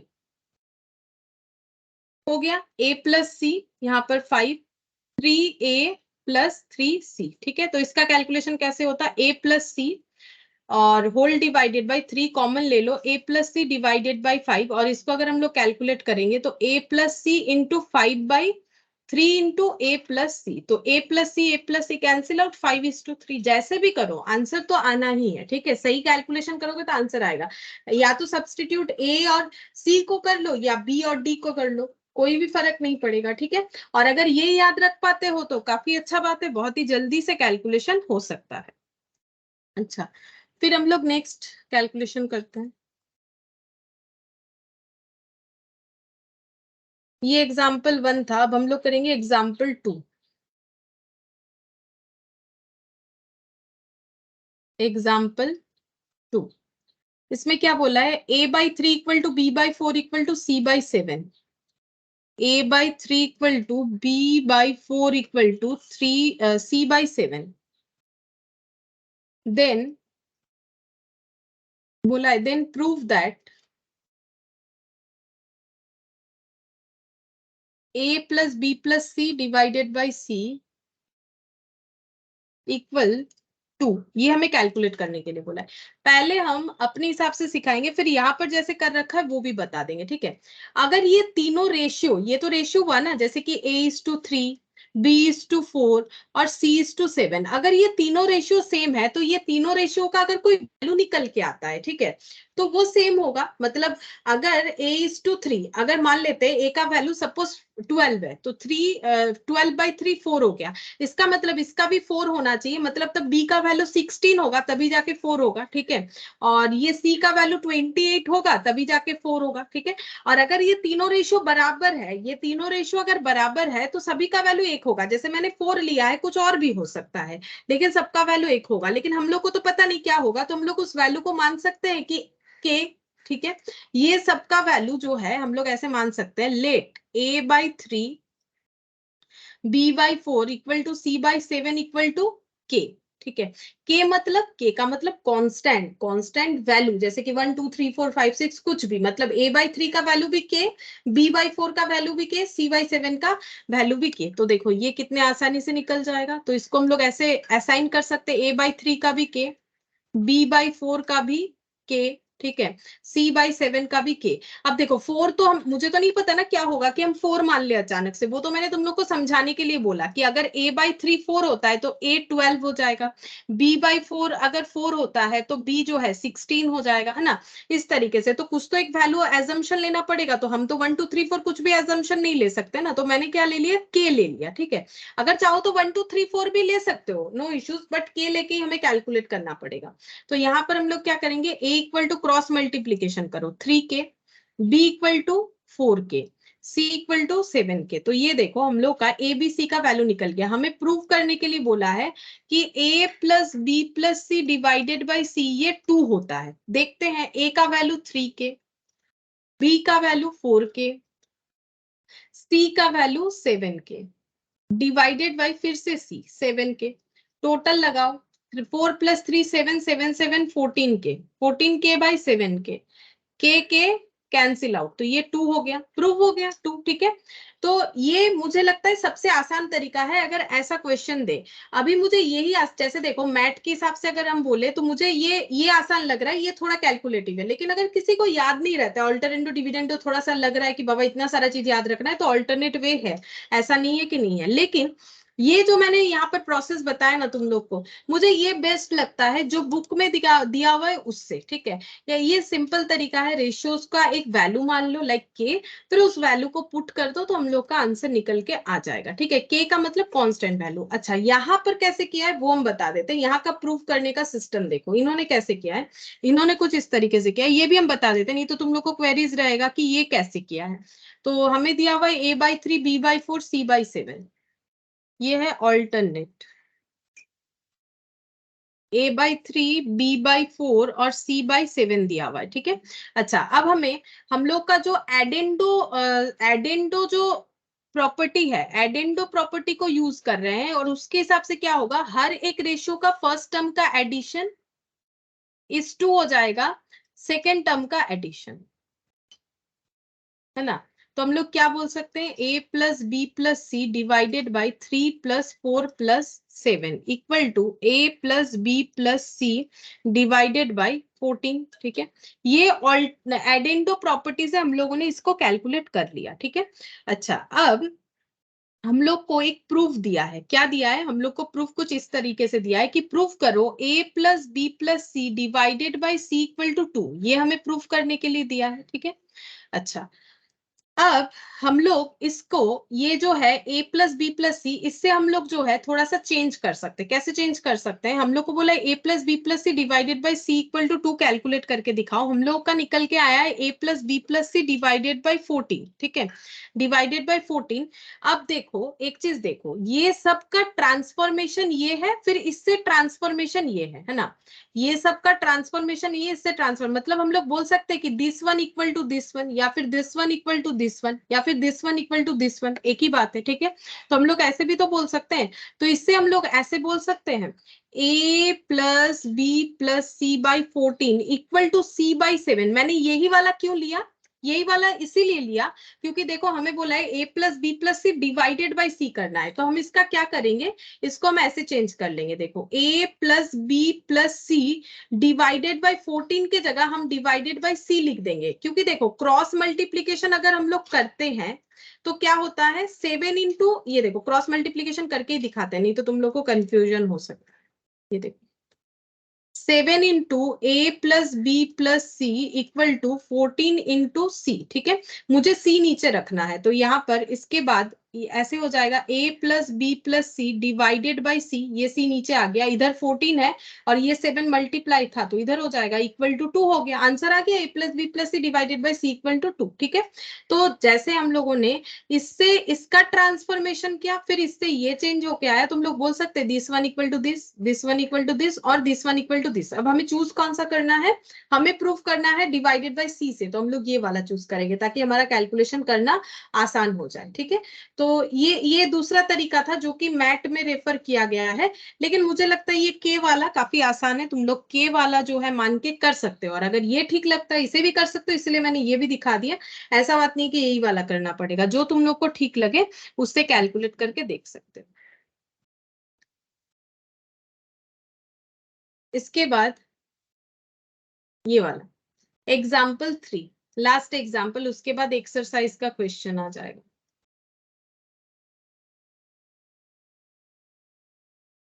ये देखो क्या बोल रहा है, a dealer mixes T costing 6.92 पर केजी विथ टी कॉस्टिंग 7.76 पर केजी। मतलब एक डीलर है जो कि चाय बेचते हैं, ठीक है। अच्छा, इन्होंने दो तरीके का चाय जो है मिक्सड, मान लो ये कंटेनर है, इस कंटेनर में इन्होंने दो तरीके का चाय पत्ती जो है डाला हुआ है, ठीक है। तो एक मान लेते हैं, ये ब्लैक तो यहाँ दिखेगा नहीं, एक काम करते हैं,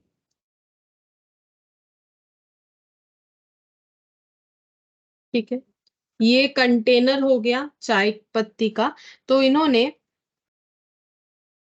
ये कुछ चाय पत्ती यहाँ पर डाला हुआ है, ठीक है। और कुछ ऐसा रहता है ना, कुछ चाय पत्ती में ऐसे पत्ते भी रहते हैं, मान लो दो अलग अलग तरीके का चाय पत्ती इन्होंने यहाँ पर कंटेनर में डाला हुआ है, ठीक है। अच्छा, तो दो चाय पत्ती अलग अलग है, ठीक है। एक है 6.92 पर केजी, मान लो कि ये वाला है 6.92 पर केजी, ठीक है। ये जो चाय पत्ती इसमें है, चाय के पत्ती इसमें है, ये है 6.92 पर केजी वाला चाय, और ये है 7, और दूसरा है 7.77 पर केजी वाला चाय, ठीक है। दोनों को एक जगह पे इन्होंने मिक्स कर दिया। ये क्या है, ये कॉस्ट है। कॉस्ट का मतलब पता होता है, कॉस्ट का मतलब होता है लागत, ठीक है। कॉस्ट का मतलब होता है लागत। लागत का जैसे मतलब ये हो गया, जैसे देखो कि मुझे मान लो,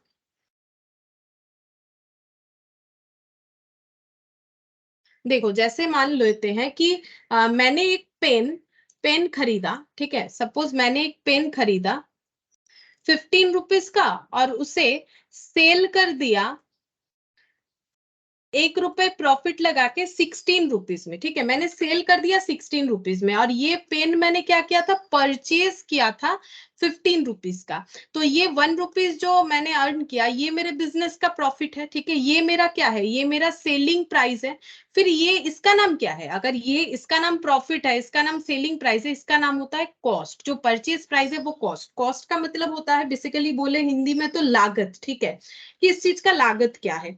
तो लागत हर चीज में लग सकता है, हर बिजनेस में, चाहे वो ट्रेडर हो चाहे मैन्युफैक्चरर हो। ट्रेडर मैन्युफैक्चरर का मतलब, ट्रेडर का मतलब जो किसी और से सामान खरीदता है, मतलब फिनिश्ड गुड्स खरीदता है, मतलब जिसमें कोई मॉडिफिकेशन का जरूरत नहीं है, डायरेक्ट किसी और को सेल कर सकते हैं। जैसे कि ग्रोसरी शॉप वाले, वो बिस्किट्स नहीं बनाते हैं, वो दाल चावल नहीं उगाते हैं, ठीक है। वो तो किसी से खरीदते हैं और हमें बेच देते हैं। लेकिन ऐसे भी तो है जो मैन्युफैक्चरर है, जो मान लो ऐसे कोई पेन सेलर है जो खुद ही अपने फैक्ट्री में पेन बनाता है और बेचता है, वो होता है मैन्युफैक्चरर, ठीक है। तो मैन्युफैक्चरर का भी लागत होता है, ट्रेडर का भी लागत होता है। कॉस्ट तो दोनों के लिए होता है। तो कॉस्ट का मतलब ये हो गया कि किसी भी चीज को पाने के लिए हमें जो भी मनी और सैक्रिफाइस करना पड़ता है, दैट इज कॉस्ट। तो ये एक पेन को खरीदने के लिए मुझे पहले 15 रुपीज का खर्चा करना पड़ा, तब जाके मैंने 1 रुपए एक्स्ट्रा कमा लिए 16 रुपए में, उसे बेच के 16 रुपीज में।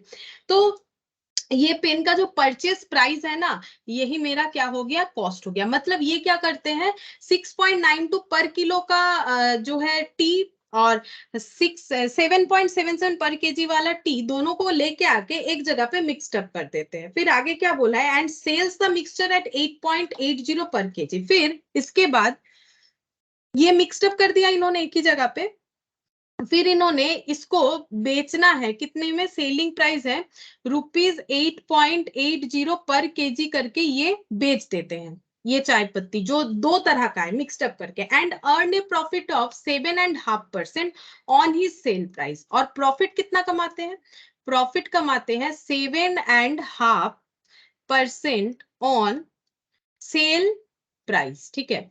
7.5% का मतलब क्या होता है, 7.5%। जैसे अगर मुझे कोई पूछे कि मैंने कितना प्रॉफिट कमाया, देखो ये वाला कंसेप्ट समझने वाला होता है, ठीक है। यहाँ पर हम लोगों ने कितना प्रॉफिट कमाया, 1 रुपया। लेकिन इसको ना दो तरीके से हम लोग डिफाइन कर सकते हैं, ठीक है। एक तो हम लोग बोल सकते हैं प्रॉफिट ऑन कॉस्ट, काफी जरूरी पॉइंट है, ठीक है। और दूसरा हम लोग बोलते हैं प्रॉफिट ऑन सेल। क्या दोनों अलग अलग चीज है, बिल्कुल है। अलग अलग चीज का मतलब है कि एक होता है बेच के कितना कमाया, एक होता है खरीदा उस पे कितना कमाया। तो देखो अगर हमें ये कैलकुलेट करना है, तो हम लोगों ने प्रॉफिट तो एक ही रुपया कमाया, और कॉस्ट के हिसाब से देखें तो 15 रुपए खर्च करके एक कमाया। और इसका मतलब होता है प्रॉफिट तो एक ही रुपया कमाया, लेकिन कितना, कितना रुपया में बेच के, 16 रुपीज में बेच के, ठीक है। तो 16 में बेच के एक कमाया, 15 का खरीद के एक कमाया। तो जब ऐसा दिया हुआ रहता है, इससे हम लोग सेल प्राइस निकाल सकते हैं कि 15 का खरीदा, एक कमाया, तो 16 रुपए में बेचा, 16 रुपए का बेचा और एक रुपए प्रॉफिट कमाया, मतलब 15 का खरीदा था, ठीक है। तो प्रॉफिट ऑन सेल और प्रॉफिट ऑन कॉस्ट दो चीज अलग होता है, ठीक है। और परसेंटेज भी अलग हो जाएगा। ये देखो 1/15 1/16, मतलब प्रॉफिट को अगर परसेंटेज में डिफाइन करेंगे तो ये कुछ ऐसा होगा। ये देखो 1/15 इंटू 100, ठीक है। तो ये परसेंटेज होता है, 6.66% हम लोगों ने प्रॉफिट कमाया कॉस्ट पे, और 1.1 डिवाइडेड बाई 16 इंटू 100, तो हम लोगों ने 6.25 का प्रॉफिट कमाया, ठीक है। इस तरह से डिफाइन होता है। तो ये बता दिया है प्रॉफिट ऑन सेल प्राइस, ठीक है। ये सेल प्राइस पे हमें प्रॉफिट बता दिया। फिर बोल रहा है इन what proportion does he mix them, ठीक है। कौन से प्रोपोर्शन में इन्हें ये मिक्स करना चाहिए, मतलब ये जो टू टाइप्स ऑफ टी है, इनको ये कितने प्रोपोर्शन में मिक्स करे, मतलब कितना, जैसे क्या ऐसा करे, ये 2 गुना ले ले और ये 1 गुना, मतलब 2:1, या फिर 3:5 या 4:7, कौन से रेशो में इन्हें मिक्सड अप करना चाहिए, ठीक है, ताकि ये प्रॉफिट कमा सके जो इनका सोच है कि सेलिंग प्राइस पे इतना प्रॉफिट कमा लेंगे, ठीक है। एंड अर्न से प्रॉफिट, अब ये देखो sells the mixture and earn a profit on his sell price, in what proportion does he mix them. अगर वो मतलब इतना प्रॉफिट कमा रहे हैं, कमाना नहीं है, कमा रहे हैं ऑलरेडी, तो ये बताओ कि उन्होंने कितने रेशियोज में इसे मिक्सड अप किया होगा कि वो इतना प्रॉफिट कमा पा रहे हैं, ठीक है, सेल प्राइस के ऊपर, ठीक है।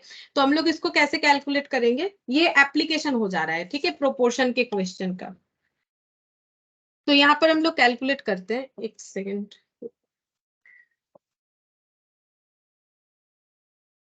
एक मिनट। तो सबसे पहले हम लोग यहाँ पर क्या कैलकुलेट करेंगे, हम लोग ये मानेंगे कि जो इनका सेलिंग प्राइस 8.80 है, ठीक है, हम लोग ये मानते हैं कि इनका कॉस्ट प्राइस जो है मिक्सचर का, देखो मिक्सचर का इंडिविजुअल कॉस्ट प्राइस हमें पता है, ये टाइप 1 टी है, ये टाइप 2 टी है, ठीक है। लेकिन जैसे कंबाइंड सेल प्राइस है, वैसे कंबाइंड कॉस्ट प्राइस भी तो कुछ होगा, होना चाहिए ना। तो इसीलिए हम लोग यहाँ पर मान लेते हैं, let us first find the cost price of mixture, ठीक है। इंडिविजुअल कॉस्ट प्राइस पता है, मिक्सचर का सेल प्राइस पता है, मतलब दोनों को मिला के कितने में बेचा जाता है वो पता है, लेकिन दोनों को मिलाने पे कॉस्ट कितना हो रहा है वो हमें नहीं पता, वो हम लोग कैलकुलेट करेंगे, ठीक है। Let us first find the cost price of the mixture का कॉस्ट प्राइस निकालेंगे, ठीक है। इफ,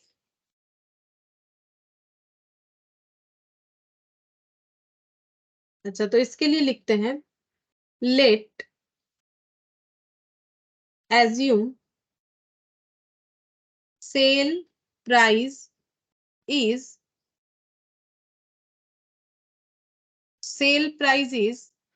100, ठीक है। ये एजम्पशन लेते हैं, सपोज कि सेल प्राइस है 100 रुपए, तो कॉस्ट कितना होगा, तो therefore cost equal to, cost कैसे कैलकुलेट करते हैं, सेल प्राइस माइनस प्रॉफिट करेंगे तो कॉस्ट पता चल जाएगा। सोचो सेल प्राइस से अगर हम लोग, सेल प्राइस 16 है, उससे अगर हम लोग कॉस्ट हटा देते हैं तो हमें प्रॉफिट पता चल जाएगा ना।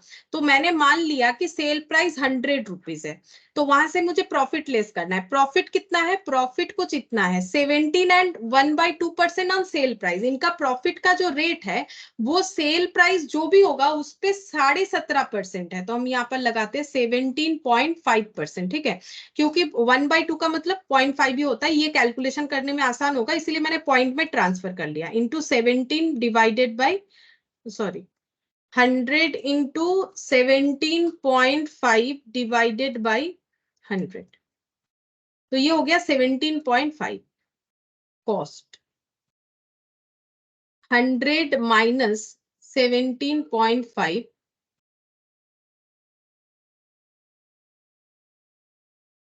82.5, ठीक है। तो हम लोगों ने एक एजम्पशन लिया कि अगर सेल प्राइस 100 रुपए होता है और प्रॉफिट परसेंटेज, क्योंकि देखो परसेंटेज को कहीं भी यूज करते हैं, हमें पता है मिक्सचर का सेलिंग प्राइस वी नो 8.80, लेकिन हम लोग क्या कैलकुलेट कर रहे हैं, हम लोग ये कैलकुलेट कर रहे हैं कि अगर मिक्सचर का सेलिंग प्राइस 100 रुपए होता और प्रॉफिट का जो परसेंटेज बता रखा है उतना है, तो कॉस्ट कितना होगा, 82.5। ठीक है, अब हम लोग यहां से ये कैलकुलेट करेंगे कि अगर हम लोग का ये देखो, यहां से हम लोग एक यूनिटरी मेथड का अप्लाई करेंगे। क्या करेंगे, if selling price is rupees 8.80 per KG, जो कि हमें गिवन है, then cost price equal to, तो कॉस्ट प्राइस कितना होगा ये हम लोग कैसे कैलकुलेट कर सकते हैं, कॉस्ट प्राइस कितना होगा, तो ये हम लोग यूनिटरी मेथड करके कैलकुलेट कर सकते हैं। कैसे, अगर सेलिंग प्राइस एजम्पशन के हिसाब से 100 है, तो कॉस्ट प्राइस जो है एजम्पशन के हिसाब से निकल के आता है ये 82.5, 82.5। ठीक है, अगर 1 रुपए सेलिंग प्राइस है यूनिटरी मेथड, तो कॉस्ट प्राइस कम हो जाएगा 82.5 बाई 100। तो अगर सेलिंग प्राइस 8.8 है, जो कि हमें क्वेश्चन में गिवन है, तो कॉस्ट प्राइस कितना होगा,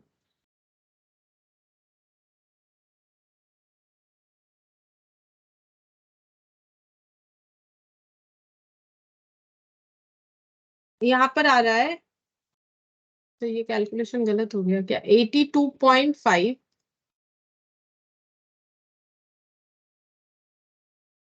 इंटू 8.8 डिवाइडेड बाई 100, 7.26। ठीक है, तो ये क्या निकल के आ गया, कॉस्ट प्राइस ऑफ मिक्सचर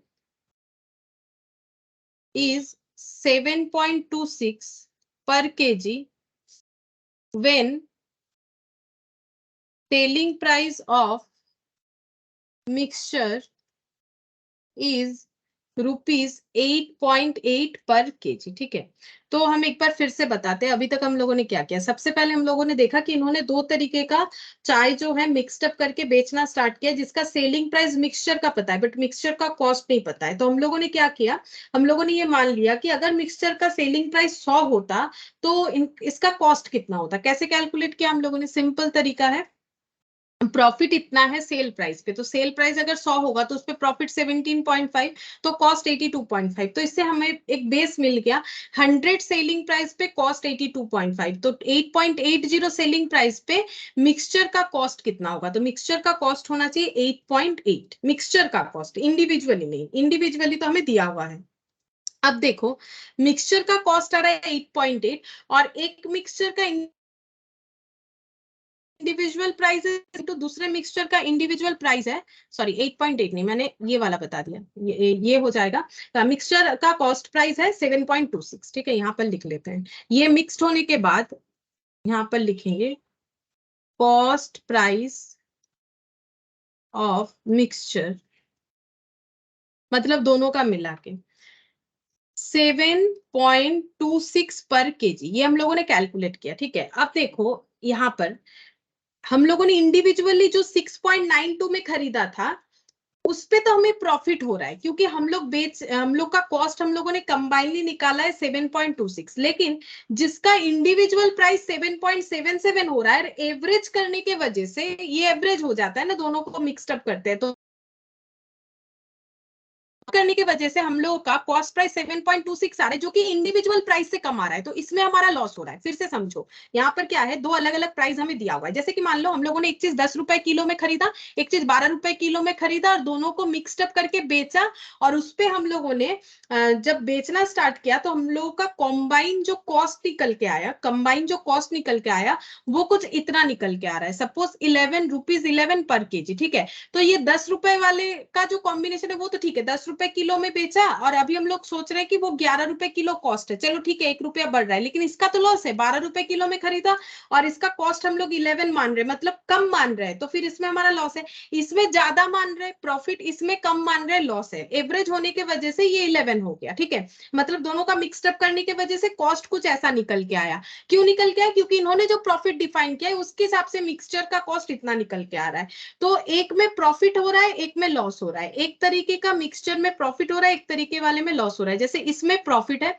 इसमें लॉस है 7.7 वाले में। अब हम लोग ये चेक करेंगे कितना प्रॉफिट या कितना लॉस है। ये देखो 7.26 माइनस 6.92, तो इसमें प्रॉफिट है 0.34, ठीक है। और लॉस कितना है 7.77 माइनस 7.26, इसमें लॉस है 0.51। तो ये हम लोग पहले लिख लेते हैं कि कितना प्रॉफिट या कितना लॉस हो रहा है। तो एक मिक्सचर का प्रॉफिट, एक मिक्सचर में लॉस हो रहा है। तो हम लोग यहाँ पर लिखेंगे, यहाँ पर profit by selling 1 kg of, ये देखो प्रॉफिट किस में है, सेकंड वाले में, क्योंकि इसका 7 पॉइंट हम लोग का 77 है, और यहाँ सॉरी फर्स्ट वाले में 6.92 वाले में प्रॉफिट हो रहा है। 7.77 वाले का कॉस्ट जो है, इसका कॉस्ट हम लोगों ने कम माना हुआ है, ठीक है। तो यहाँ पर हम लोग लिखते हैं profit by selling 1 kg at the rate 7.26। Profit कितना हो रहा है देखते हैं, 7.77 माइनस 7.26, ठीक है। तो ये हो जा रहा है 51 पैसा, 0.51, 51 पैसे। और प्रॉफिट यहाँ पर हो गया प्रॉफिट। और दूसरे वाले केस में loss by selling 1 kg of T at the rate 7.26, यहाँ पर हो जाएगा 7.26 पहले लिखेंगे, 7.26 माइनस 6.92, 0.3 आया था, 0.34 पैसे, ठीक है। तो एक में लॉस है, एक में प्रॉफिट है, तो हमें इस तरह से मिक्सड अप करना पड़ेगा ताकि पहले जो लॉस है वो प्रॉफिट से सेटअप हो जाए, ठीक है। तो हम लोग ऐसे लिखेंगे, we have to mix the two kinds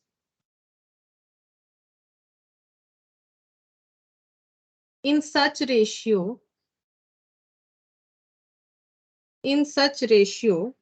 that the amount of profit must balance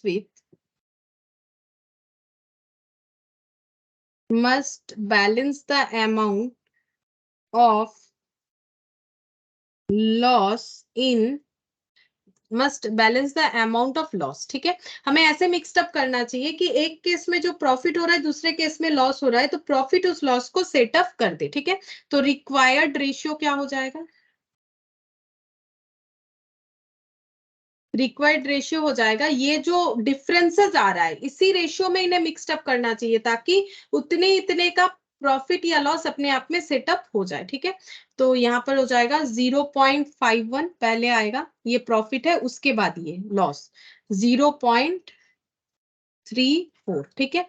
अब इसको रेशियो में कैसे कैलकुलेट करेंगे, 51 डिवाइडेड बाई 100, क्योंकि पॉइंट हटने का रूल्स क्या होता है 1, और 2 पॉइंट के बाद जितने भी डेटा है उतने जीरो, तो 34 डिवाइडेड बाई 100, तो ये हो गया 51:34। और इसको क्या हम लोग कैंसिल आउट कर सकते हैं, देखते हैं, 17 से हो जाएगा शायद, 17, हाँ 3 और ये 2, 3:2 में इन्हें मिक्सड अप करना चाहिए, ठीक है।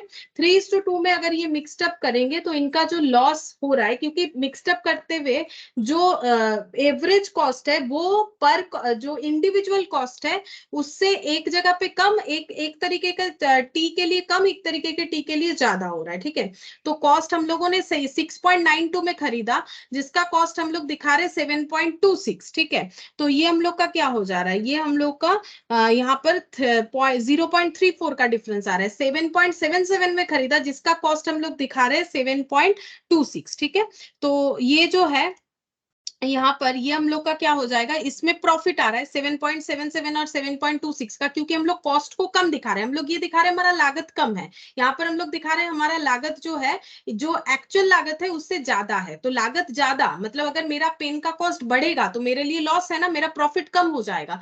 तो 6.92 वाले केस में लॉस और 7.77 वाले केस में हम लोग का प्रॉफिट। ठीक है, तो ये देखो प्रॉफिट, अब ये हम लोग को कैसे एडजस्ट करना पड़ेगा, प्रॉफिट से लॉस को एडजस्ट करें, इस तरह के रेशियो से हमें इसे मिक्स्ड अप करना चाहिए। तो मैंने उसी तरह से यहाँ पर कैलकुलेट करके दिखाया। तो ये हो गया 0.51 इज टू 0.34, इस तरह से कैलकुलेट करना पड़ेगा। ये थोड़ा सा अलग था, लेकिन इतना बड़ा क्वेश्चन नहीं आता है, फिर भी मैंने करवा दिया है तो करवा दिया, बाकी सब नॉर्मल क्वेश्चन है। ठीक है, अच्छा अब हम लोग को यहाँ पर कुछ एक्सरसाइज दिया है, 2-4 एक्सरसाइज हम लोग प्रैक्टिस कर ही सकते हैं। Exercise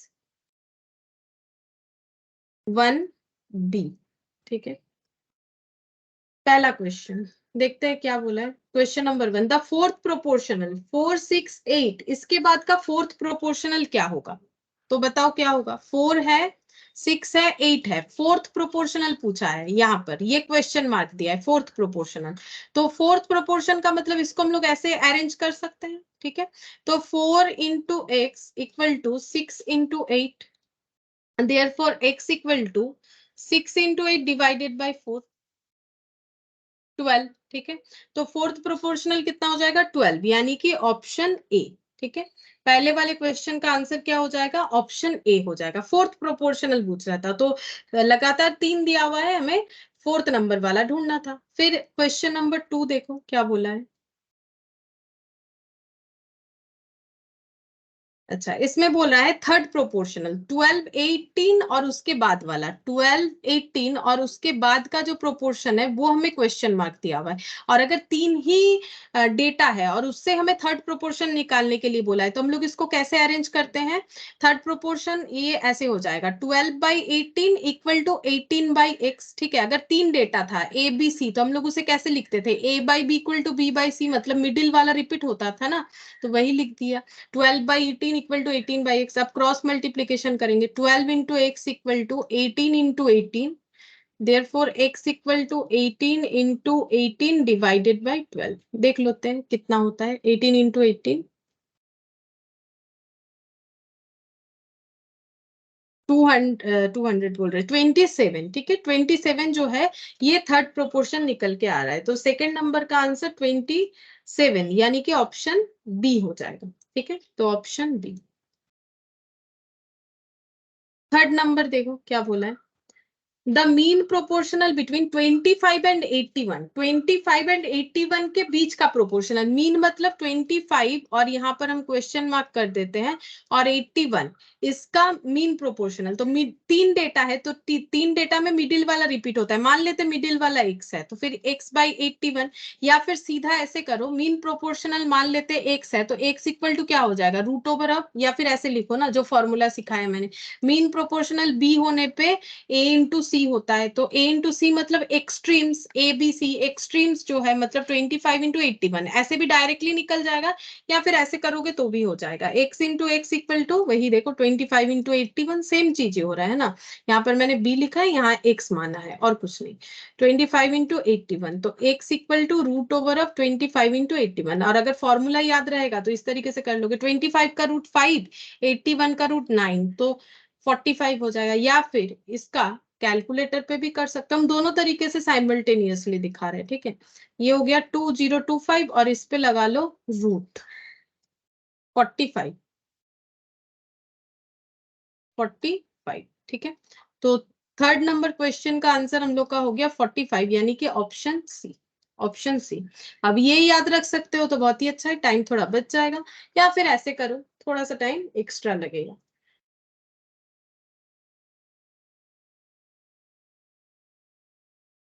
question number 4, the number which has the same ratio to 26 that 6 has to 13। अच्छा, ये वाला क्या बोल रहा है देखो, बोल रहा है कि नंबर, ऐसा नंबर जिसका रेशियो जो है सेम होता है 26 से, मतलब कोई भी एक नंबर जैसे कि x, ठीक है, कोई भी एक नंबर जैसे कि x, उसका रेशियो 16 से जितना होगा वो वैल्यू जो होगा वो 6 के साथ 13 का जो रेशियो होता है उसके साथ बिल्कुल सेम होगा, ठीक है, उसके साथ बिल्कुल सेम होगा। तो नंबर कौन सा है? तो हम लोग इसको ऑप्शन देख के भी कर सकते हैं या फिर कैलकुलेट करके भी कर सकते हो। जैसे अगर हम लोग 11:26 का रेशियो करें, क्या ये 6:13 आएगा सिंप्लीफाई करके?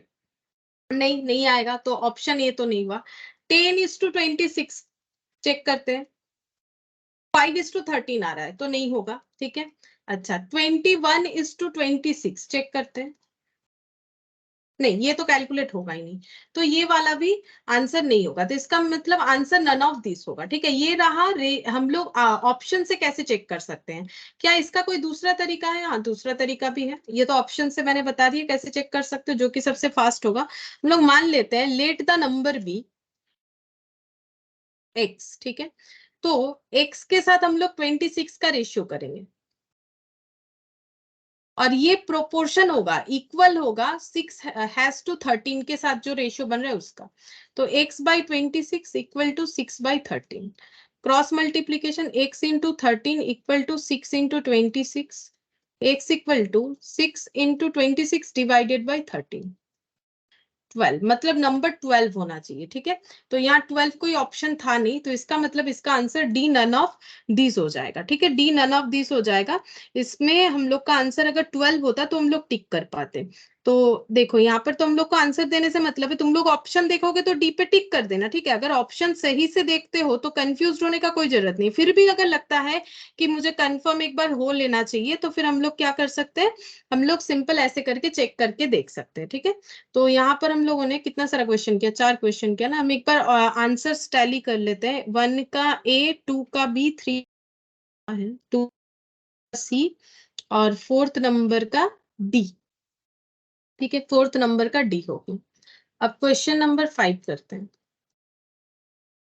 Question number 5, the fourth proportional to 2a comma A square comma C, 2a comma A square comma C, इसका फोर्थ प्रोपोर्शनल मतलब ये वाला क्वेश्चन मार्क है। तो 2a is to A square और c is to x, fourth proportional x मान लेते हैं। तो 2a by A square equal to c by x, calculate करो। तो ये ए स्क्वायर है, मतलब नीचे 2a है, ऊपर एक a है, तो इसको हम लोग बोल सकते हैं 2/a, कैलकुलेट होने के बाद सी एक्स। अब ये क्रॉस मल्टीप्लीकेशन करेंगे, 2 into x equal to A into C, तो x equal to A into C by two, मतलब AC/2। देखते हैं ऐसा कोई ऑप्शन है भी कि नहीं। AC/2, हाँ है ना, सही बात है, ठीक है। 5th नंबर का ए, AC/2, ये हम लोग का आंसर हो जाएगा। अच्छा, नेक्स्ट देखो question number 6। If numbers 1/2, 1/3, 1/5, 1/x are proportion, then x equal to, बोल रहा है कि 4 नंबर दिए हुए जो कि प्रोपोर्शन में है, तो x का वैल्यू क्या होगा? तो नंबर्स है 1/2, अगर प्रोपोर्शन में है तो 1/2 इज टू, जो रेशियो है 1/3 equal to 1/5 is to 1/x, ये प्रोपोर्शन में है। तो इसका मतलब ये रेशियोज बराबर होंगे। हमें x पूछ रहा है, ठीक है। तो 1/2 divided by 1/3, 1/5 divided by 1/x, तो 1/2 इंटू 3/1, 1/5 इंटू x/1। अच्छा, अब इससे कैलकुलेशन करते हैं। 3/2 इक्वल टू x/5, आगे का calculation 2x equal to 15, 5 into 3 15, तो x इक्वल टू 15/2, ये आंसर होना चाहिए। देखते हैं 15/2, हाँ ऑप्शन सी, 6th नंबर का ऑप्शन सी हम लोग का आंसर आ रहा है। ये हम लोग का जो है x का वैल्यू फाइंड आउट होके आ गया 15/2। अगर 15/2 होगा तो ये प्रोपोर्शन में होगा। 7th number, the mean proportion between 12x square and 27y square. तो इसमें हिंट्स दिया हुआ है, हिंट्स नहीं भी दिया हुआ है तो तुम लोग कैलकुलेट कर सकते हो। मीन प्रोपोर्शन मतलब मिडिल वाला होता है, मतलब बेसिकली ये वाला फाइंड आउट करना है। इसके बाद वाला बोल रखा है 27y स्क्वायर, ठीक है। अब इसको एक्स वाई दिया हुआ है तो इसको तुम लोग p मान लो, तो ऐसे हो जाएगा 12x square is to p equal to p is to 27y square, ऐसे कर सकते हैं। तो 12x square by p equal to p by 27 Y square, तो p into P square equal to 12x square into 27 Y square.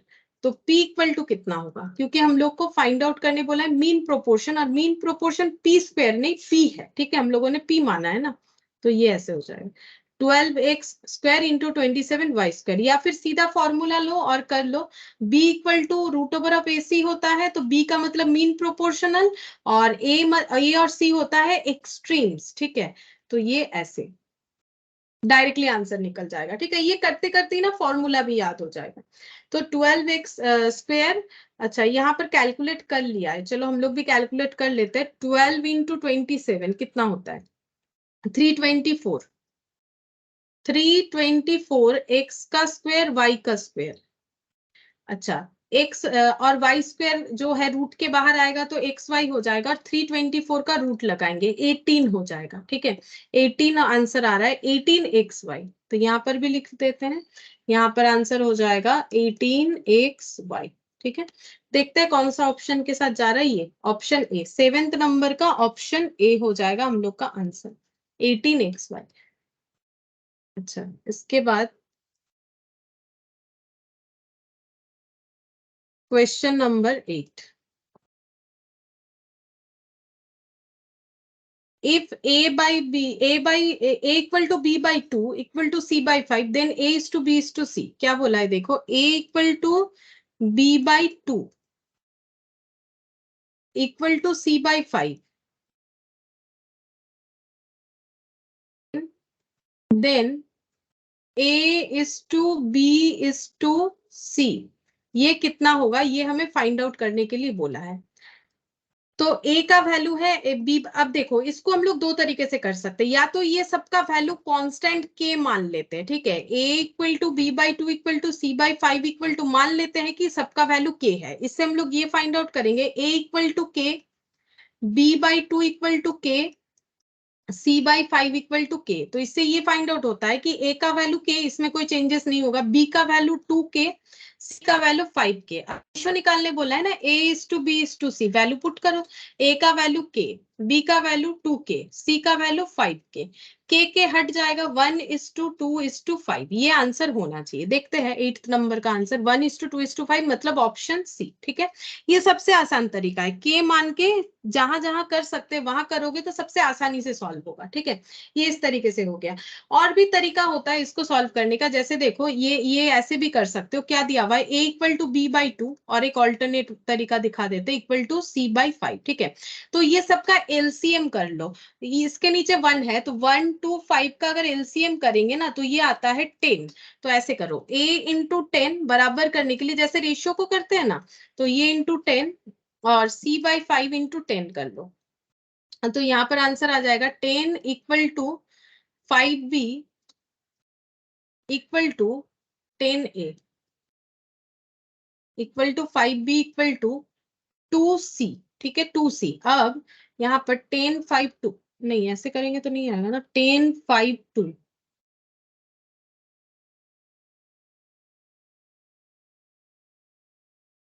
एक second, ये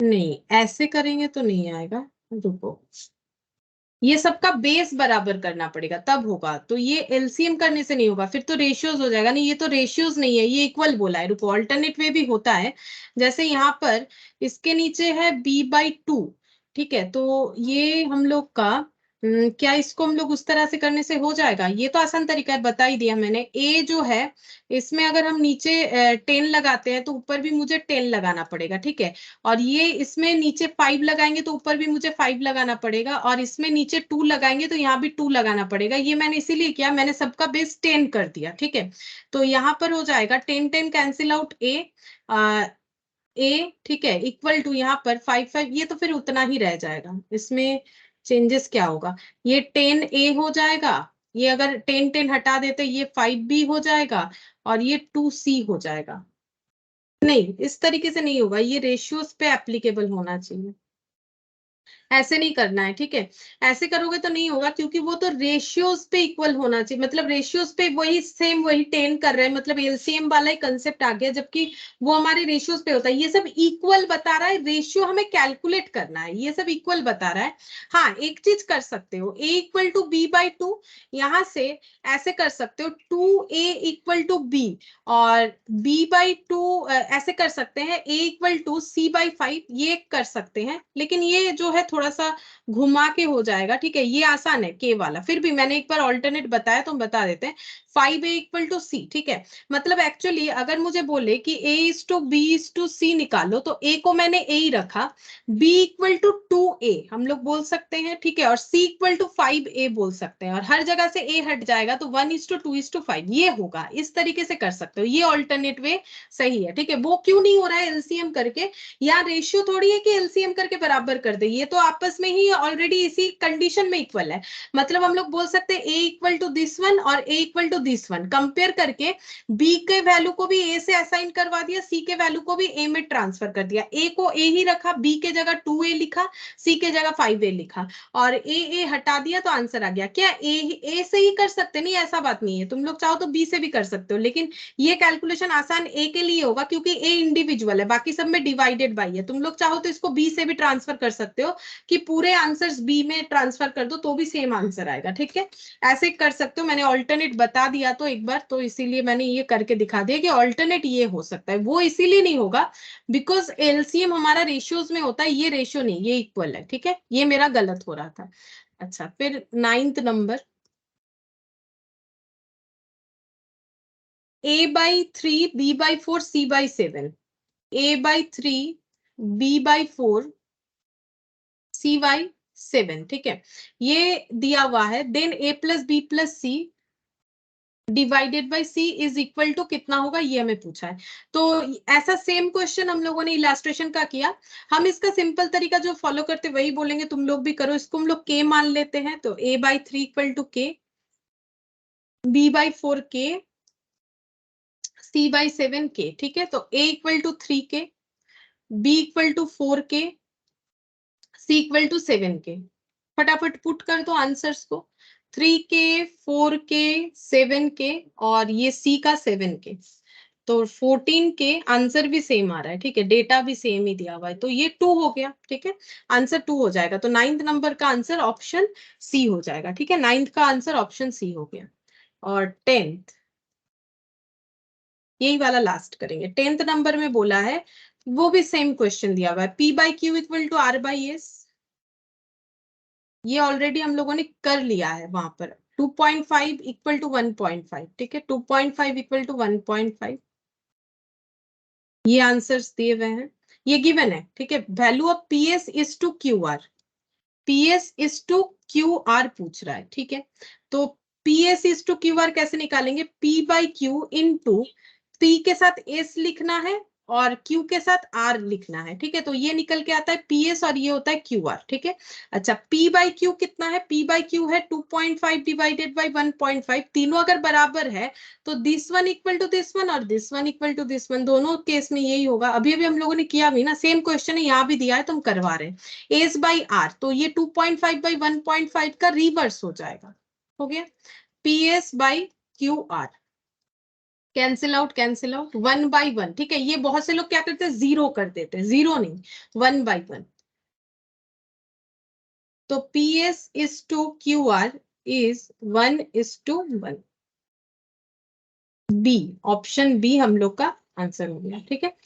तो देखो, अभी तक हम लोगों ने जो भी एक्सरसाइज का क्वेश्चन किया ना, सारे क्वेश्चन जो हम लोगों ने इलास्ट्रेशन में प्रैक्टिस किया था वैसा ही है, ठीक है।